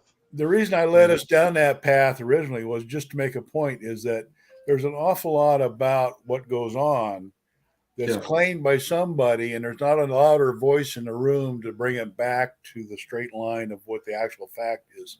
Right. And that's what needs to happen in order for us to make changes. Okay. I agree. That's where it was at. No, I agree. 100%. Right. So if you guys pay attention in Washington or your states, and you see an opportunity to comment on something that impacts the mining community, make the comment. Well, we have, and that could just be, an email. Yep. Well, we have some awesome links all across Washington State. We have some pamphlets, pamphlet links, excuse me. So we're going to take a 5-minute break real quick, so that way we can all take a piss, grab some water, whatever the case may be. We'll take a 5-minute break real quick, and then we're going to go ahead and go over some of the really crazy topics in Washington State specifically. There's quite a few things that I actually want to ask Dennis that we talked about in Washington State, as far as equipment, the rules and regulations that have changed over in the last 3 years. And I'm sure, Arrow, you have a bunch of fun stuff to ask him. I mean, you were cheesing ear to ear when we were talking like a day ago. You're like, "Oh, Dennis Peterson? Yeah, let's do it." So with that being said, everybody stay tuned. We have some awesome questions for Mr. Dennis Peterson. So we're going to take a 5-minute break real quick, and then we'll come back. We'll finish this bad boy off, and then we'll go from there. So with that being said, I will see everybody in 5 minutes. Let's go. Right on.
All right, we're back on the second half of the podcast with Mr. Dennis Peterson and co-host Arrow Bremer.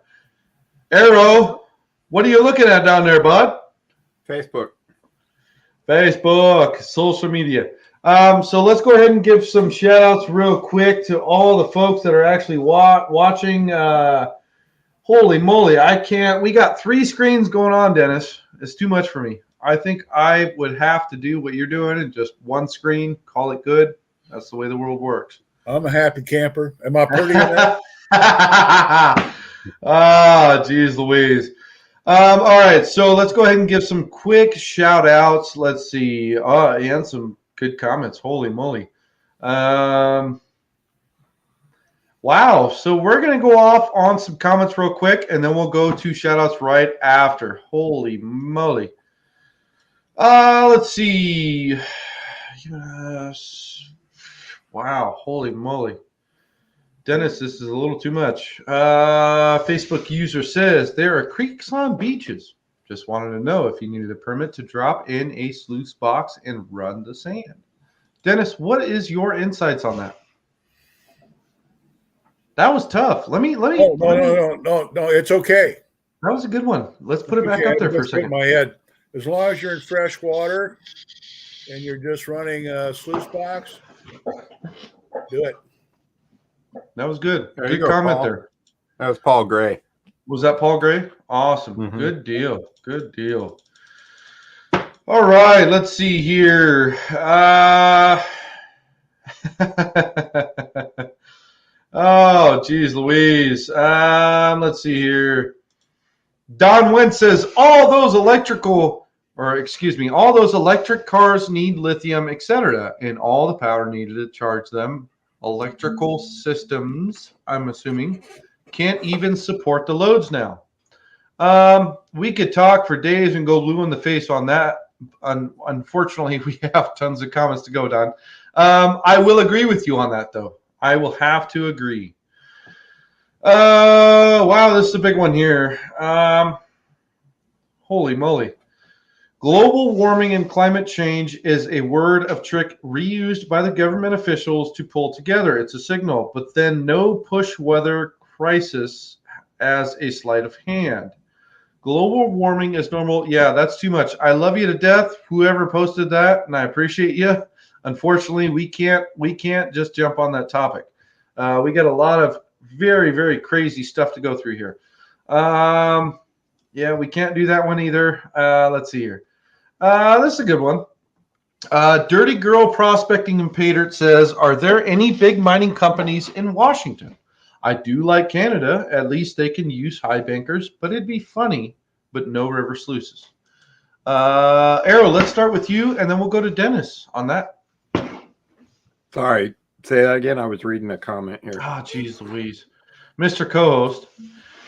Dirty Girl Prospecting in Paydert says, Dennis, do you think they are targeting small? Oh, wow. That's holy moly. That was another really good comment. Excuse me. This one here. I got it. Oh. No, this one. Sorry. Dirty Girl Prospecting in Paydert says, are there any big mining companies in Washington? I do like Canada. At least they can use high bankers, but it'd be funny, but no river sluices. What is your comment on that, Arrow? I'm sure there are a couple bigger mining operations here in Washington. I'm not really aware of it. No.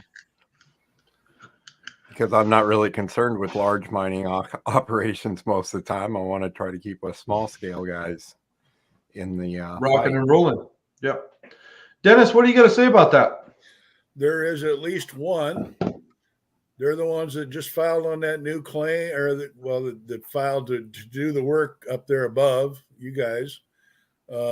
Rockford, good old Rockford. But that's not a new mine. That's been there for 9 years. It's been there for a very long time. Yep. There was a big one in Wenatchee that got closed down because of the rules. Year and a half. Yep. Now those are big ones. But let's talk about the ones that aren't small scale miners but are big sized operations. Yep. There's some of them, and they're located. Some of them are located in Kittitas County. There's a couple over on the west side, up north, up on the Sultan River. Yep. A few others that are around that are fair size, and they're all trying to deal with the same problems everybody else is. Fish and Wildlife says you can't do this, but you get in, you start checking it, and it's Fish and Wildlife hasn't got a lot to say about it because it's outside the ordinary high water lines. Okay, so each of those has to deal with their own licensing and permits. And as far as I know, most of them are having pretty good success with filing the permits and getting them done. It just takes a long time. Well, and a lot of money is involved as well. I mean, at the end of the day, Dennis, you know as well as I do, it depends on the folks you're talking to, and the money that's involved in it. That's the reality of it. You know, you look at all the mines that are going on, even across TV shows, and 95% of it's bullshit. But the reality of it is, it boils down to the mining company, the money, and folks that they know to make it happen. Yep. And it takes someone special to figure out what permits and who you file them with too, because that takes time to figure all that stuff out. Oh, big time! If you have someone dedicated that is getting paid a good enough wage to make sure that they're taken care of with what they're doing, then it's a no-brainer. And a lot of the big scale mining companies that are on TV and broadcasted, they have 5, 6, 7 different individuals taking care of all of that day to day. Most of us can't afford to do that. No, and that's I can't even afford a backhoe and a truck. And that's the reality of it. Seriously, that's the reality of it. We have another one that's actually really good. We got a funny one here. GS Prospecting says all river boxes here in Washington. River boxes. I've never heard of that. That definition is different for me. I've been here, born and raised. Yeah, that's a little different for me. But I'll agree with you. Dirty Girl Prospecting and Pater says, Dennis, do you think they are targeting small recreational mining just to make way for big companies? I don't think they're that smart. I mean, I don't think it goes that far. No, I think they're just inept. I mean, yep. I'm not a big conspiracy theorist guy. I don't think anybody's smart enough to put a good one together. I ditto. Yeah. Okay. I mean, it takes a lot of work. It's probably not worth the effort. But what they are interested in is controlling it. And if they can control it, they've got some control. And that's where the environmental groups do such a good job, because they've got a lot of money available to do that kind of thing. And they do a pretty good job of cashing in on that. We're a small group. We're not well organized, and we can't put the money together to fight against it that they can. I think everybody's probably familiar with the group that's funding it the most. So, what does it boil down to? Yeah, that's the reality of it. Yeah, money talks, right? Well, and that's what I'm trying to get across here is, in the bigger corporations, what the bigger reality of things is the cash talks and enables big mining companies to create enterprise for them to be able to do what they do. Unfortunately, in Washington State, what's going on in Rockford is a different ballgame. Dennis, you can kind of speak on that. Yeah, a little bit, but I mean, the issue they have there is that it's a single group and a big bunch of folks piling in on them. The same thing happened down at St. Helens, where there was a group that was twice some test lines down there, and they're putting in the test drilling and doing that, and they tried very hard to shut them down and was almost successful. Yeah, twice. The first time so I read on that. So the first time, excuse me, my cord's hung up on my chair here. The first time they actually went semi-successful for, I think it was 7 months, close to a full year. And then their second go around, they got shut down after about 3 months. and they were completely closed. They were done after about 3 months. They laid the law down after about 3 months, and they got hit with I think they got hit with 2 fines, but it never got paid, and things got settled in court. But yeah, it was a crazy story. Actually, if you go on Google and actually read up on that story, it was pretty nuts, pretty crazy. Well, you think about what the issue was. These guys were drilling 2-inch diameter holes. Yep. Maybe 3 core drills. It was 2 1/4 or 2 3/4, excuse me, close to 3. And it was close to 3. All they were doing was drilling that core down through the ground to get a sample and take it and check it. Yep. The fact that was such a big deal just blows me away. Well, and they were enabled to do that. That's what blows me away is we talk about all the different stipulations that's going on in Washington State, and they were just willy-nilly able to do that. And that was the first year was 7 months. They were just poking holes like it was no big deal. And the small scale prospectors, we tried to even dig a hole close to 3 feet deep, and it's a whole different ballgame. That's not okay. That's not okay. It's the money that's involved in that type of situation. But anyway, so Rick Stash, as you all know, we're going to have him jump on the podcast real quick. He has some very important questions that he wants to ask Dennis. Oh, damn. Yeah, I wanted to make it a surprise. I really didn't want to. Dennis is like, really, man? We're just trying to have a really good podcast, and now you got to bring Rick in the game. Oh, I like Rick. Bring him on. No, Rick is a phenomenal guy. I talked to him for about an hour tonight, and that's kind of why we went a little late on the podcast. But Rick has done a lot for the community in such a little amount of time, and I really want to allow him to be able to really show everybody watching tonight really what's going on in Washington State, because he actually goes out to different areas and does his research, his knowledge, all the things that you have to do as a prospector and a miner. He really does that. People don't really realize how much you have to do in Washington State to make it legal, to make it a point to where you can actually bring out your gold and fish pamphlet and your documents and really make a difference. I don't think a lot of people really understand that. It looks like Rick says he's eating dinner. Yeah, he's not going to come on. I did have a question, though. He wanted to know if he was to dig a hole, line it with the tarp, fill it with water, and high bank, recirculate into it. What would that say?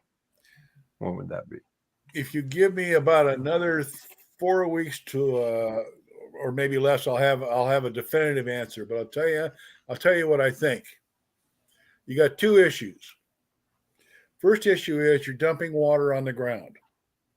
I alluded to this earlier and told you needed a wastewater discharge permit. Okay? Costs you $200 to file a permit. That's so that they'll review it. Yep. Then it's a yearly fee. Okay? Now, I'm just giving you the legal side of what I think might happen. Okay? And we don't know how much that amount will be. We've got a request in already to find out about that. We'll report it as soon as we find out. The other thing is where'd you get your water permit? Yeah. What water? Where are you going to get the water that you're going to fill this with? Now, my proposal is that you dig a well,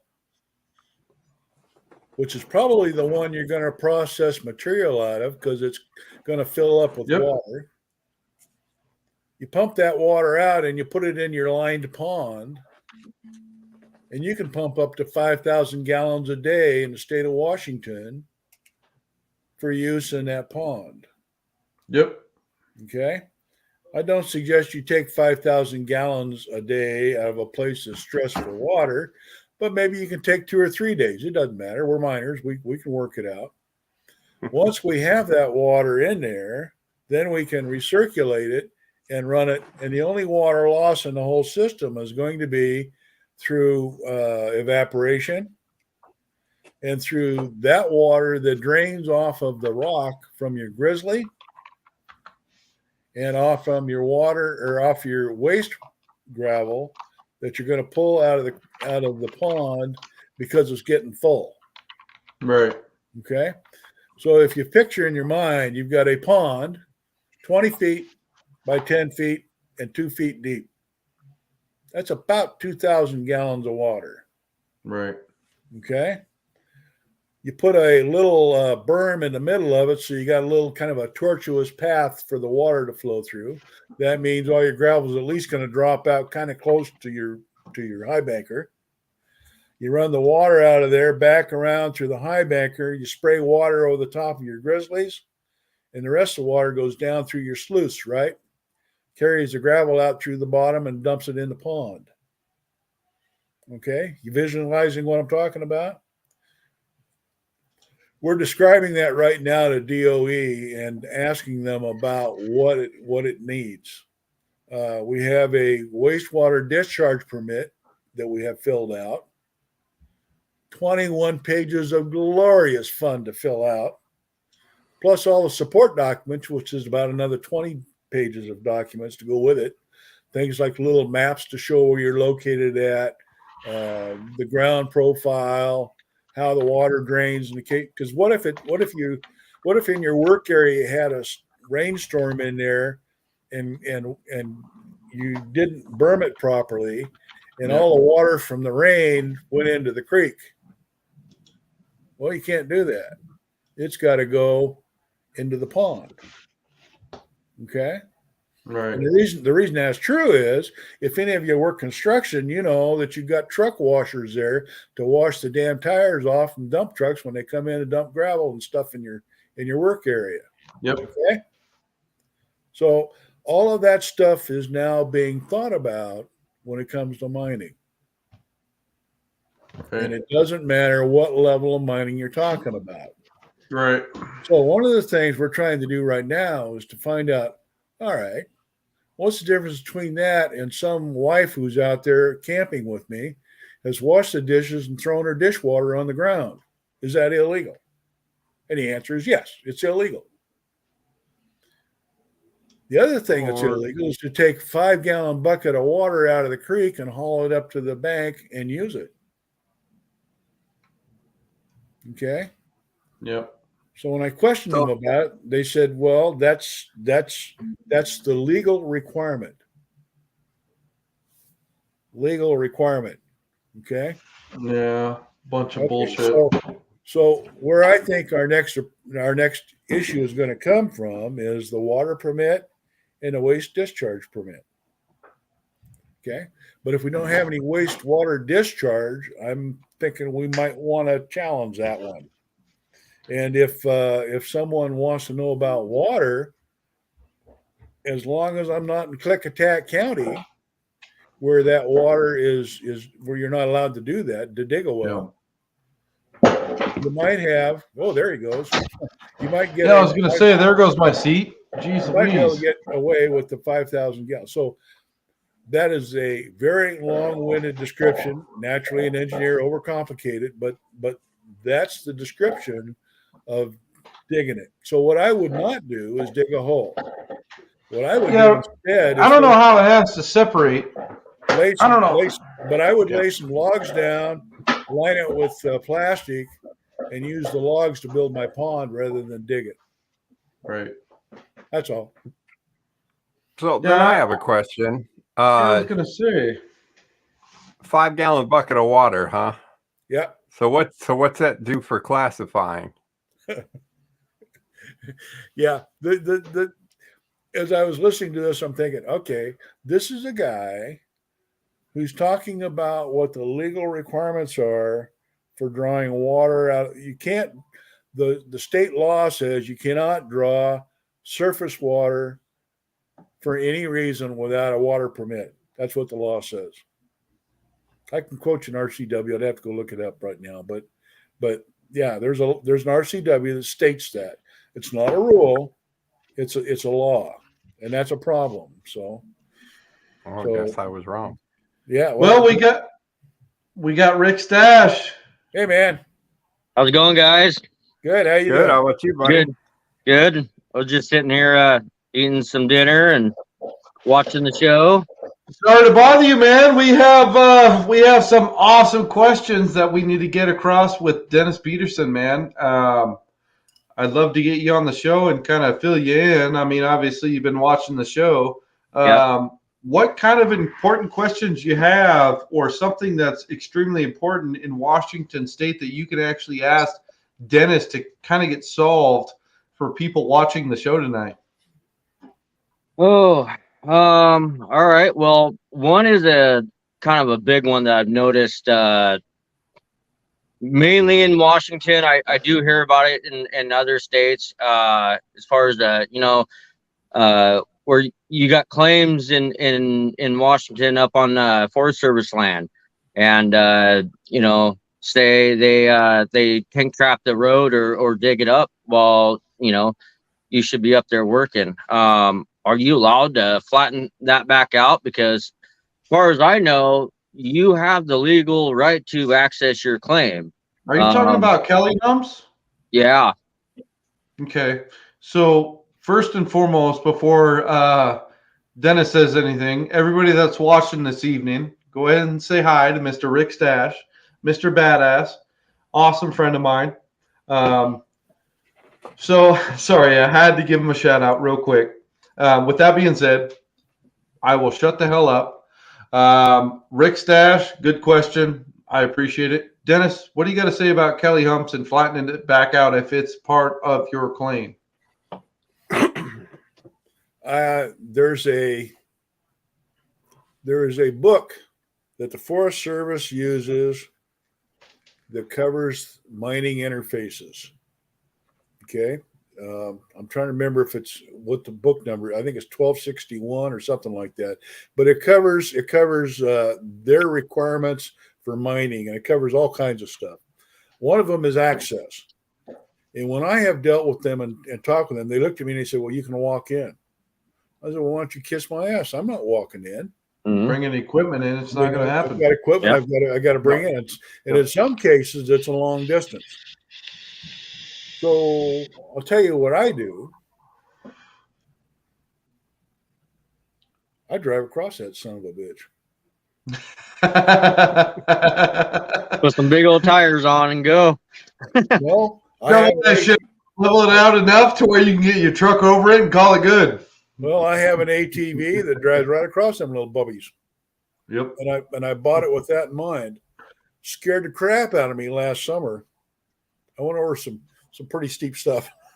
But anyway, you have a right to access. If that road was in there, look up RS 2477. I think that's right. Yep. That's the one that talks about mining roads and roads being closed. If that road was on a map back in 1972 or something like that, they can't close it without getting your permission. 1973. It could be, yeah. 1973. So what you need to do though is look them in the eye and say, "What's it take?" And there's a very good chance that they will give you the right to maintain that road and give you a key to the gate. Okay, that's a RS 27 mining law. Yep. There's that will bite you though. You have to watch out because now you're responsible for maintaining a road. Do you have equipment to maintain a road? How much money do you have to maintain? That's a road? every year too. Are you and the they only come and person check that that. has access to that road? I mean, you begin to see the problem. Okay, if the road washes out, you're required to maintain it. Well, it continues as public access. That's the problem. Yeah. So there's some answers to it, but basically I just kind of what I did was I left the tank traps in place level off a little bit on top, and I drove right over them puppies. I shoveled the shit out of a couple of them puppies for hours. For hours. I was like, oh, I can't get to my claim. And I shoveled with a little cheesy ass shovel for hours and hours, blisters and blisters. And by the time I got to my claim at 7:30 at night, I was like, I'm going to bed. We put sausages with cheddar. And we're done. And we didn't do shit for like a day and a half. And then after we were good to go. But yeah, I mean, So I that's shoveled the shit out of it. That's kind of a leveled long it out. answer, but Yeah. And if you can, work with the Forest Service because it makes life so much easier. Mhm. I mean, go in and talk to them about it because, and if they get to be hard ass about it, then just look and say, okay, turn around, walk out. Don't get upset. Yep. It doesn't do you any good to get upset. The forest man, the ranger, you'll run into ones that have no problem at all, and others will look you in the eye and say, absolutely not, you can't do that. And just ignore them and drive in. I met two of those guys. One of the guys had just been on for probably, I think it was like 3 months, and he was all nice tucked.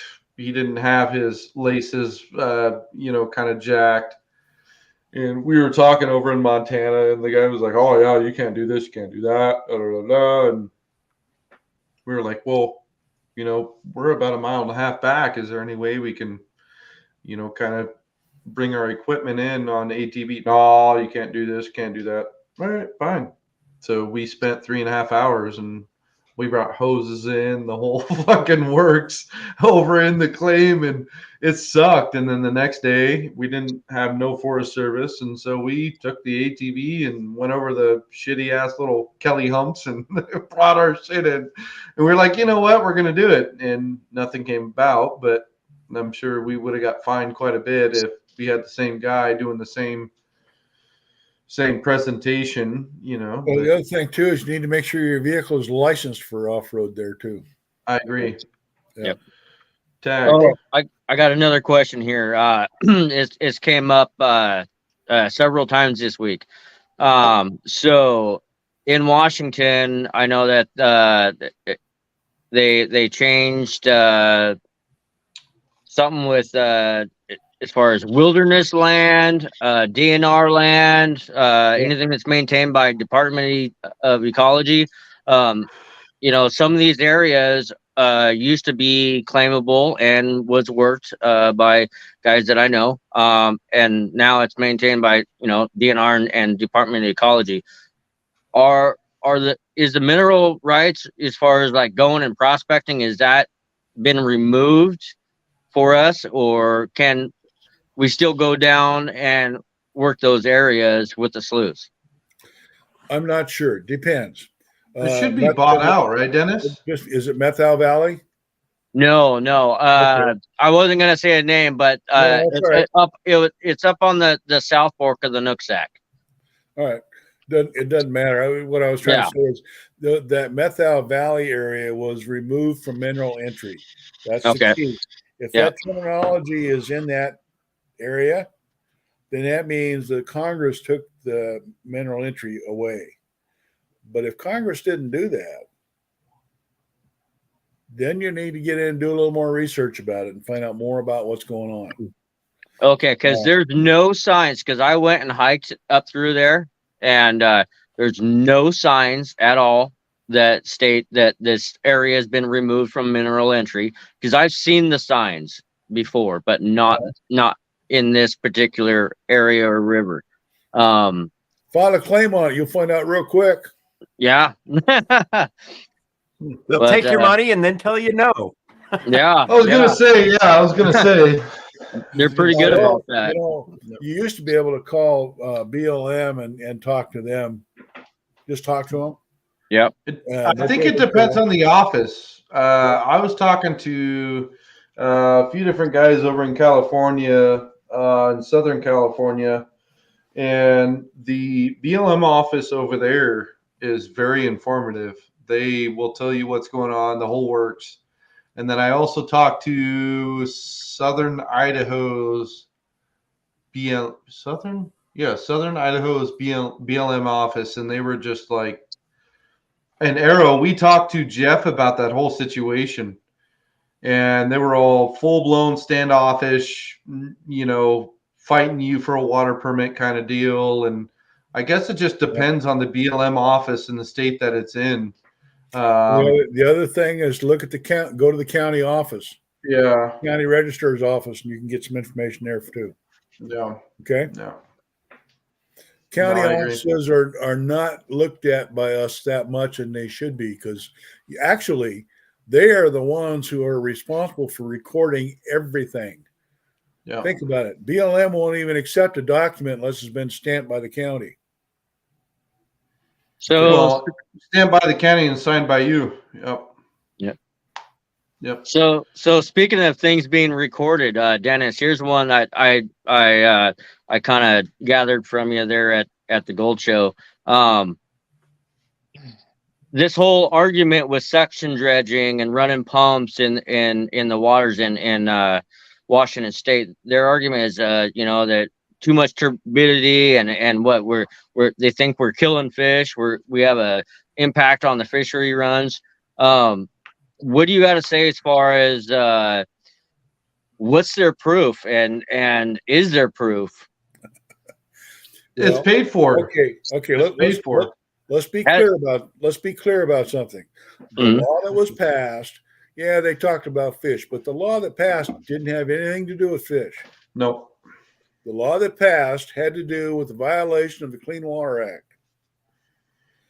The violation of the Clean Water Act, I'm trying to paraphrase it properly here. It includes stones, rock, but not limited to sand, and turbidity. No. There is no way you can run a dredge without having any of that go back into the water, and that was a violation of the Clean Water Act. That's how they stated it. So what we have to do is AMRA and PLP are both fighting at the national level about that. The approach of we're going to do reclamation dredging is kind of bullshit in the way I view it. If you're going to fight this battle, fight the real battle, which has got to do with the fact that I have a pan of soup. If I put a ladle in it and I pick up that pan of the soup in there and I dump it back in, I haven't changed the soup any. So I haven't polluted it any. I didn't add a contaminant to it. We have to win that at the national court level, the Supreme Court level, and then that will trickle down to each state. Okay? But here's the problem in general. Federal government is not given the right to dictate anything unless it was given to it by the states. That's in the Constitution. So if the states didn't give the federal government the right to do something, then they don't have. So in other words, the state can make a stricter set of rules than the federal government and enforce those. All right. Does that make sense? Yeah. I don't know whether it makes sense or not, but that's the explanation I heard in the way I understand it. So that's part of the problem with the fight. So what we need to do is make sure on this end that we fight that battle in our own legislature and we get it solved here.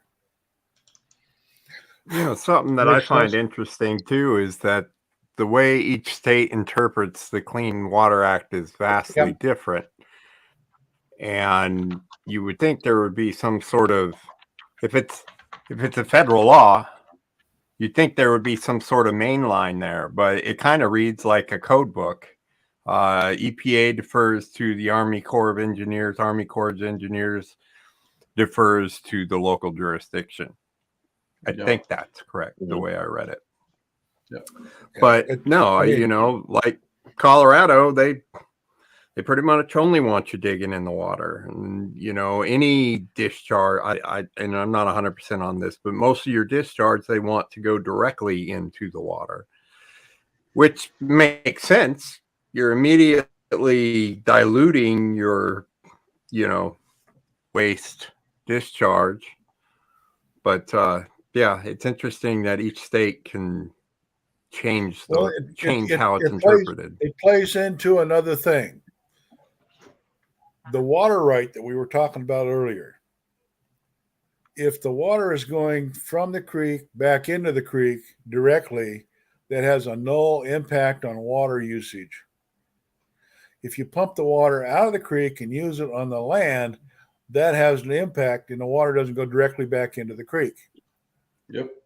The other side of that argument that they use quite often is you can't pollute the water on the dry side because it's hydraulically connected to the creek.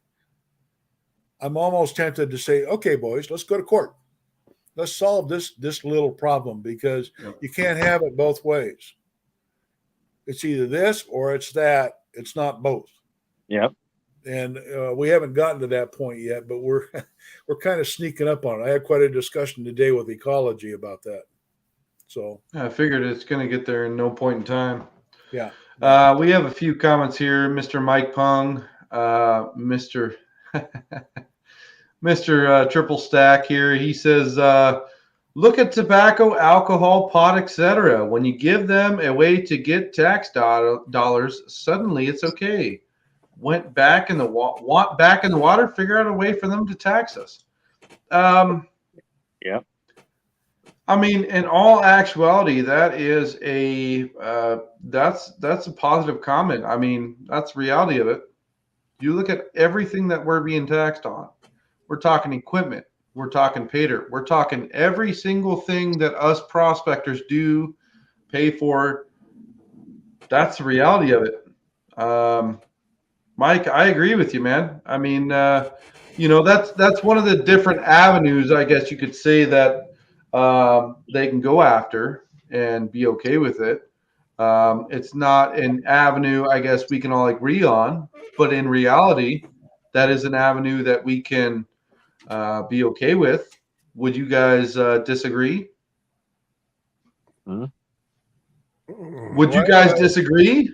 Why would I agree to being taxed for a right that I already have? Well, and the subject matter with that would be, if we say, hey, you pay a certain fee, and you can use high banker, dredge, this, that, and the other, would you succumb to that agreement, or would you still fight it?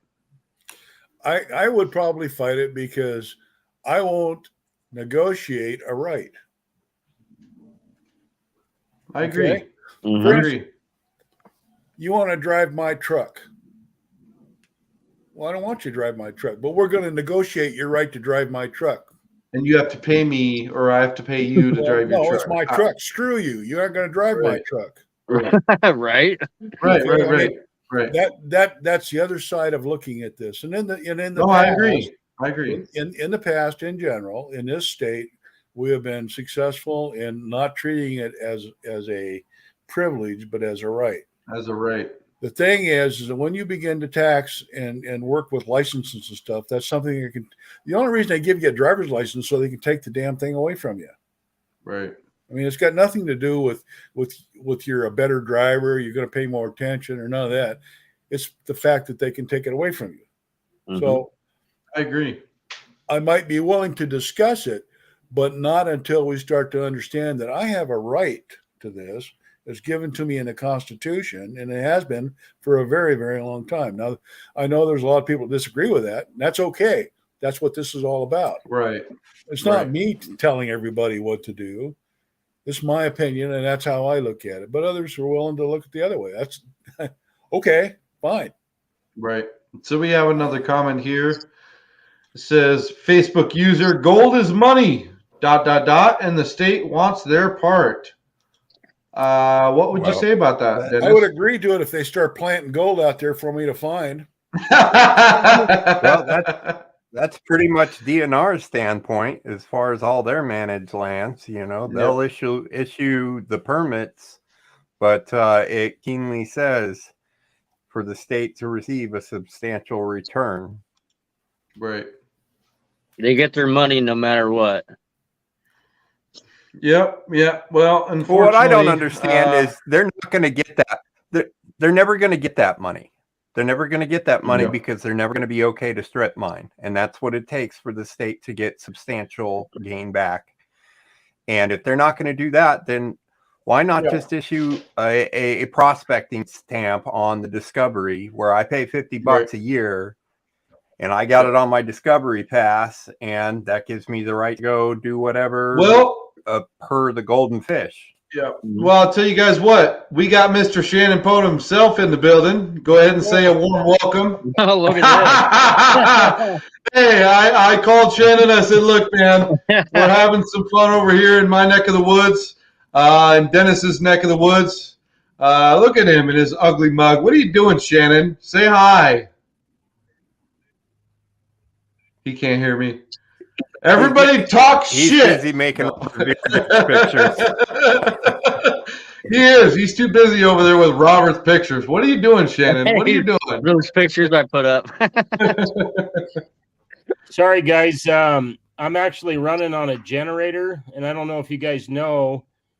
We just had 4 feet of snow dump up here, and holy moly! Supervisor, really on a serious note here is I've been evacuating medical people. We've got roofs literally collapsing on homes up here, and county's tapped out. We had to declare an emergency at the county level, and we've got finally our shitbag government or Governor Newsom to declare an emergency. So that was yesterday, and he still hasn't sent us anybody. We've got every snowplow and grader we can running right now, and thankfully we've got some of our local folks that, they're like us, man. They got equipment. I'm running my own backhoe, and we've got 5 skid steers, 2 dozers, a couple of front loaders, just trying to plow people out of their homes because you can't even get to them.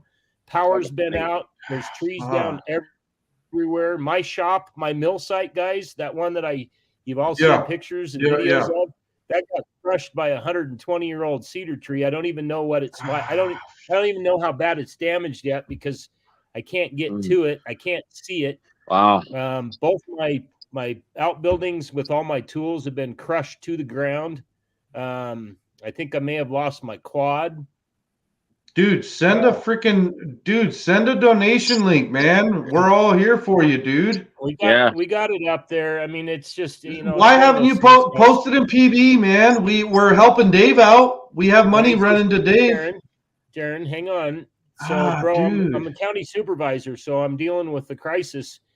My phone will ring without a doubt when we're on this call because I probably had close to 150 calls, but I saw your thing here. It's taken me an hour to go through my messages on Facebook, but I wanted to jump in here. So what do you guys got going on here, man? I have no idea what you're talking about. Mr. Dennis Peterson decided to join the building on the podcast, and we're talking about what's going on in Washington State and what he's trying to do to change things, man. And he's changing the game, and obviously what he has going on, and that's why we wanted to bring you in the building and talk about what we're trying to do and what Dennis has been doing for the last 10 years with changing what we have going on in Washington State.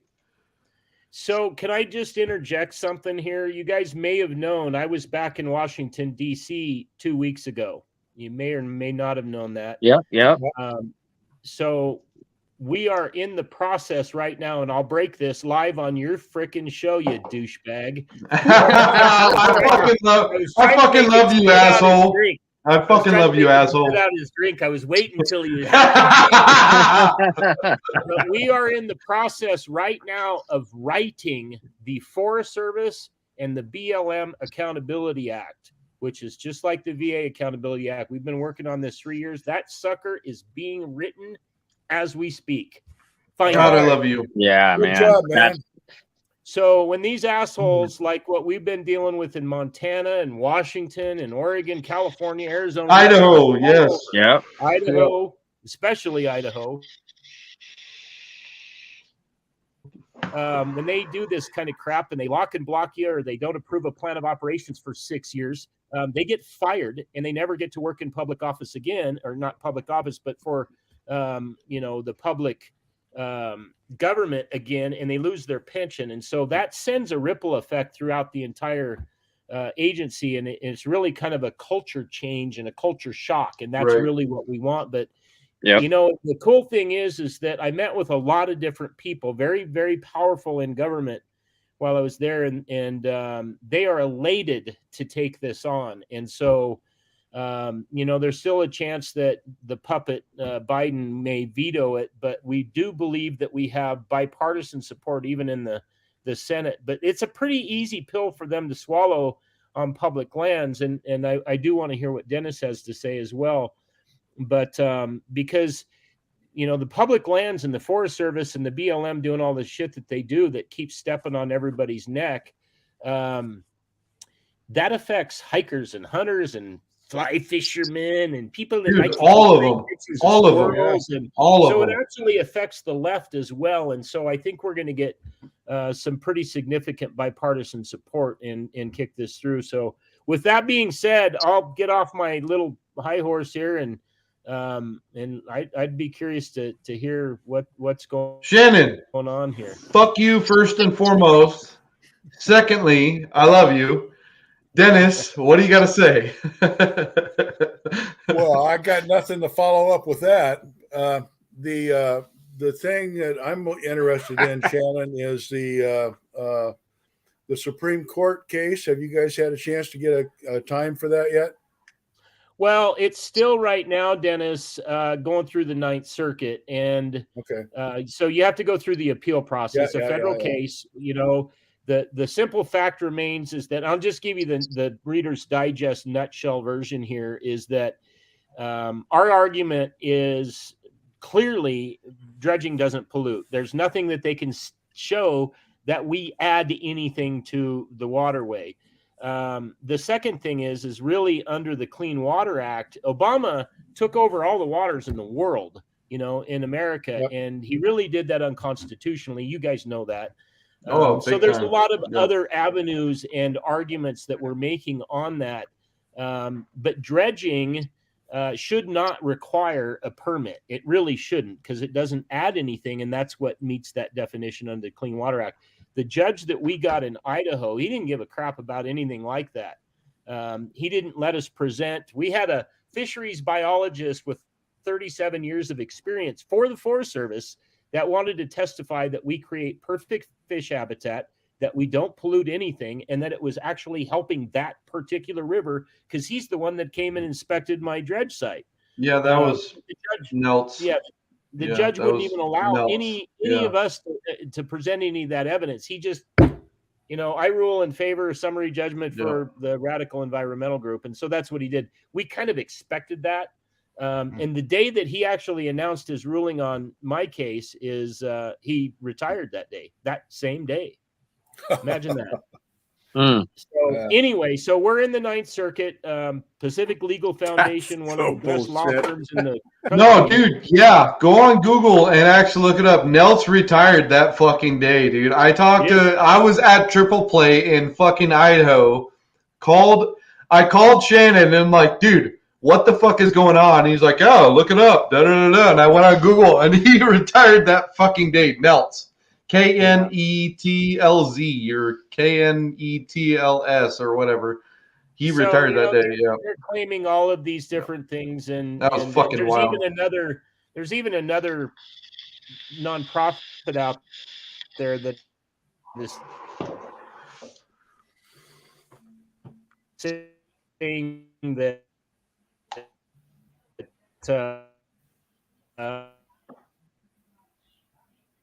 I've admitted there you are. Is it just my computer that lost? It's yours, Bill. Yeah. Okay. So anyway, all I got to do was give one deposition, and they asked me how many times I dredged over the years that I dredged up there, and it was 45 days. So that's what, you know, some of these other folks are saying, that I admitted that I polluted for, 45 times, and I've been convicted of federal felonies and all this other year and a half, which is a year and a half. Complete. Yeah. It's not a criminal case, but it's just utterly ridiculous. I dredged. We went there to challenge the Clean Water Act, because somebody's got to step up, and challenge this crap. So it's right now, we're waiting for a court date at the Ninth Circuit. That'll probably be in the next couple of months. They kind of drag their feet. The thing about the Ninth Circuit in San Francisco is Trump, when he was in office, he kind of remade that a little bit. And so you don't have a 90% liberal and a 10% conservative or Republican. Now what you've got is it's almost a 50-50. And so we don't know who we're going to get. It's always a coin toss at the ninth circuit. Like a 60-40, 60-40, not on your favor. That's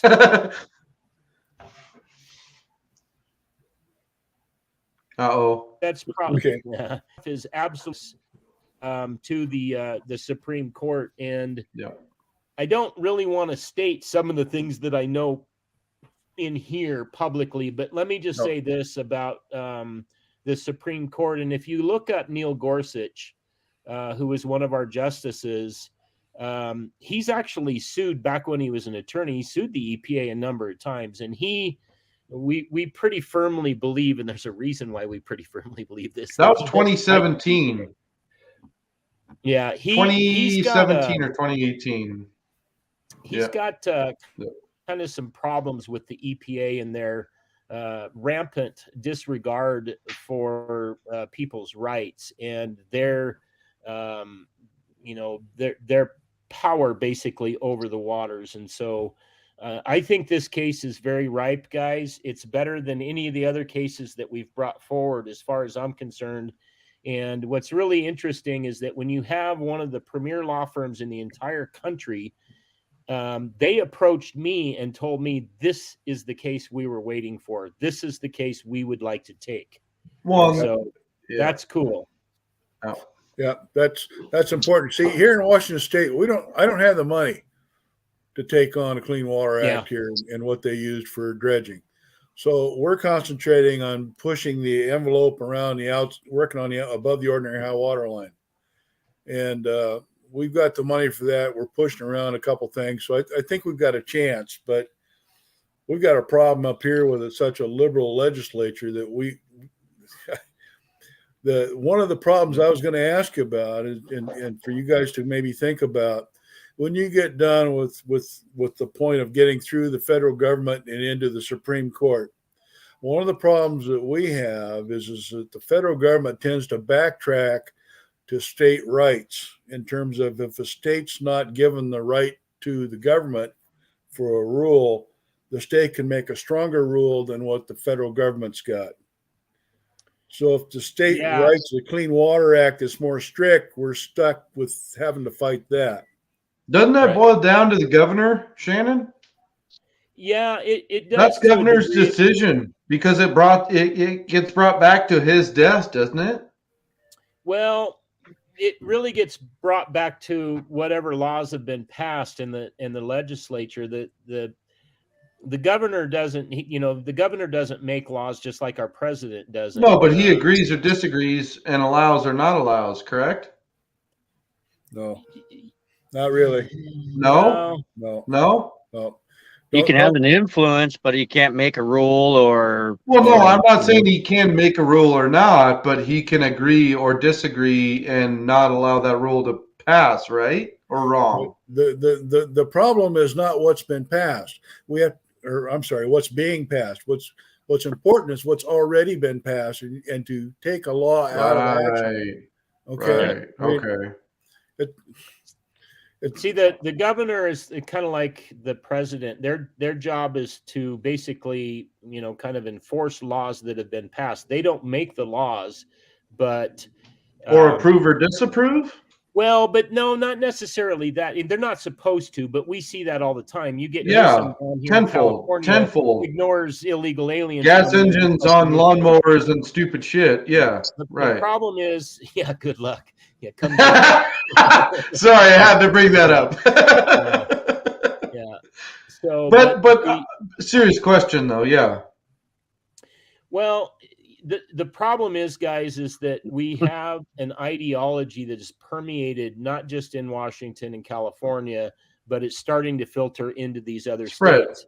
Yep. We are at a crisis stage, not just in the state over dredging, but realistically, and I know you guys know this about our country, man.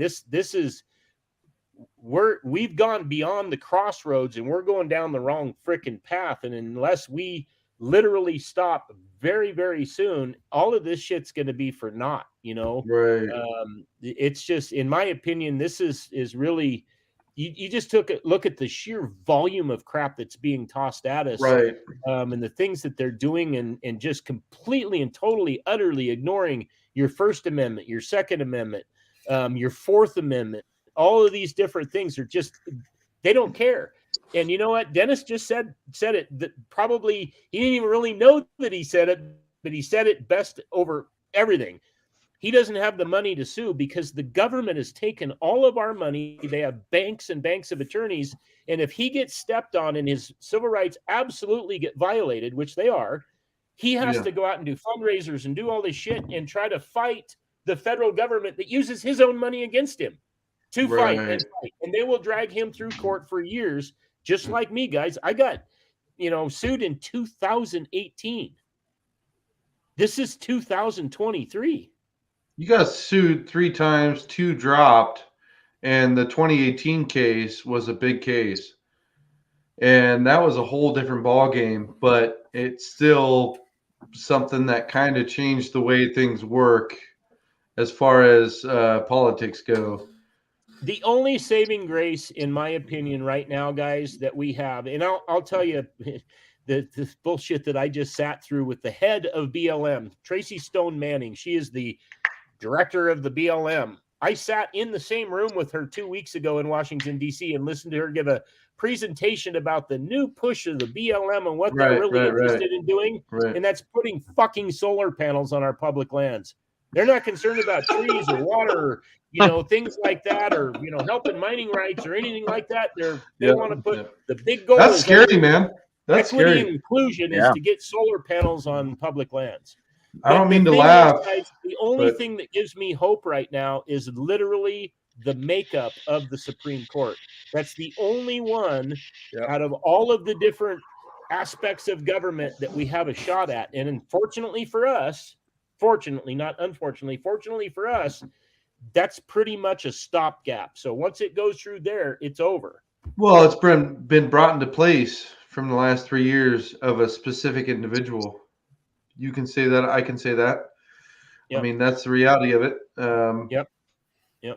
I don't want to talk a little bit more on that, but it's been put into place, and that's obviously why we're able to have a fighting chance. We don't need to get into politics, but Shannon, you know as well as I do, that's why it's at where it's at. Because I could sit here and name names and say this and that, but in reality, it's put into place from who put it into place, and that's that. No more, no less. Well, so sorry, guys, I had to stoke the fireplace. We still got 4 feet of snow outside my house here. Post a link on PB. Let's get you taken care of, man. I'm willing to donate. I know Arrow is. I know Rick is. It's all done, man. If you need help, or some of your family or some of your friends, man, I mean, that's what we're here for. We're good. Like, come on, man. We're good. No, when this is all said and done, believe me, I'll go live with all of this crap. But right now, I'm just trying to get through and, I feel you. Just try to take care of my people here. You have my personal cell. You have my personal cell. If you need something, man, give me a call, man. I appreciate that. I could use a foot rub. Fuck you. You're not getting that. When I get over there this summer, which I will, I've already taken the vacation time, I will buy you a steak and make sure that you're well taken care of. You're not getting a foot rub or a head rub or a neck rub or even a back rub. You're not getting any of that. So if you ask for it, if you ask for it, you're not going to get it. So there's that. I've been noticing that Rick Stash is getting pretty good. I've been noticing Rick Stash is getting pretty good with the computer pictures. I'm sure we can come up with a picture. Oh, dude, yeah, he's doing good with Shannon. Yeah, he's killing it with Shannon.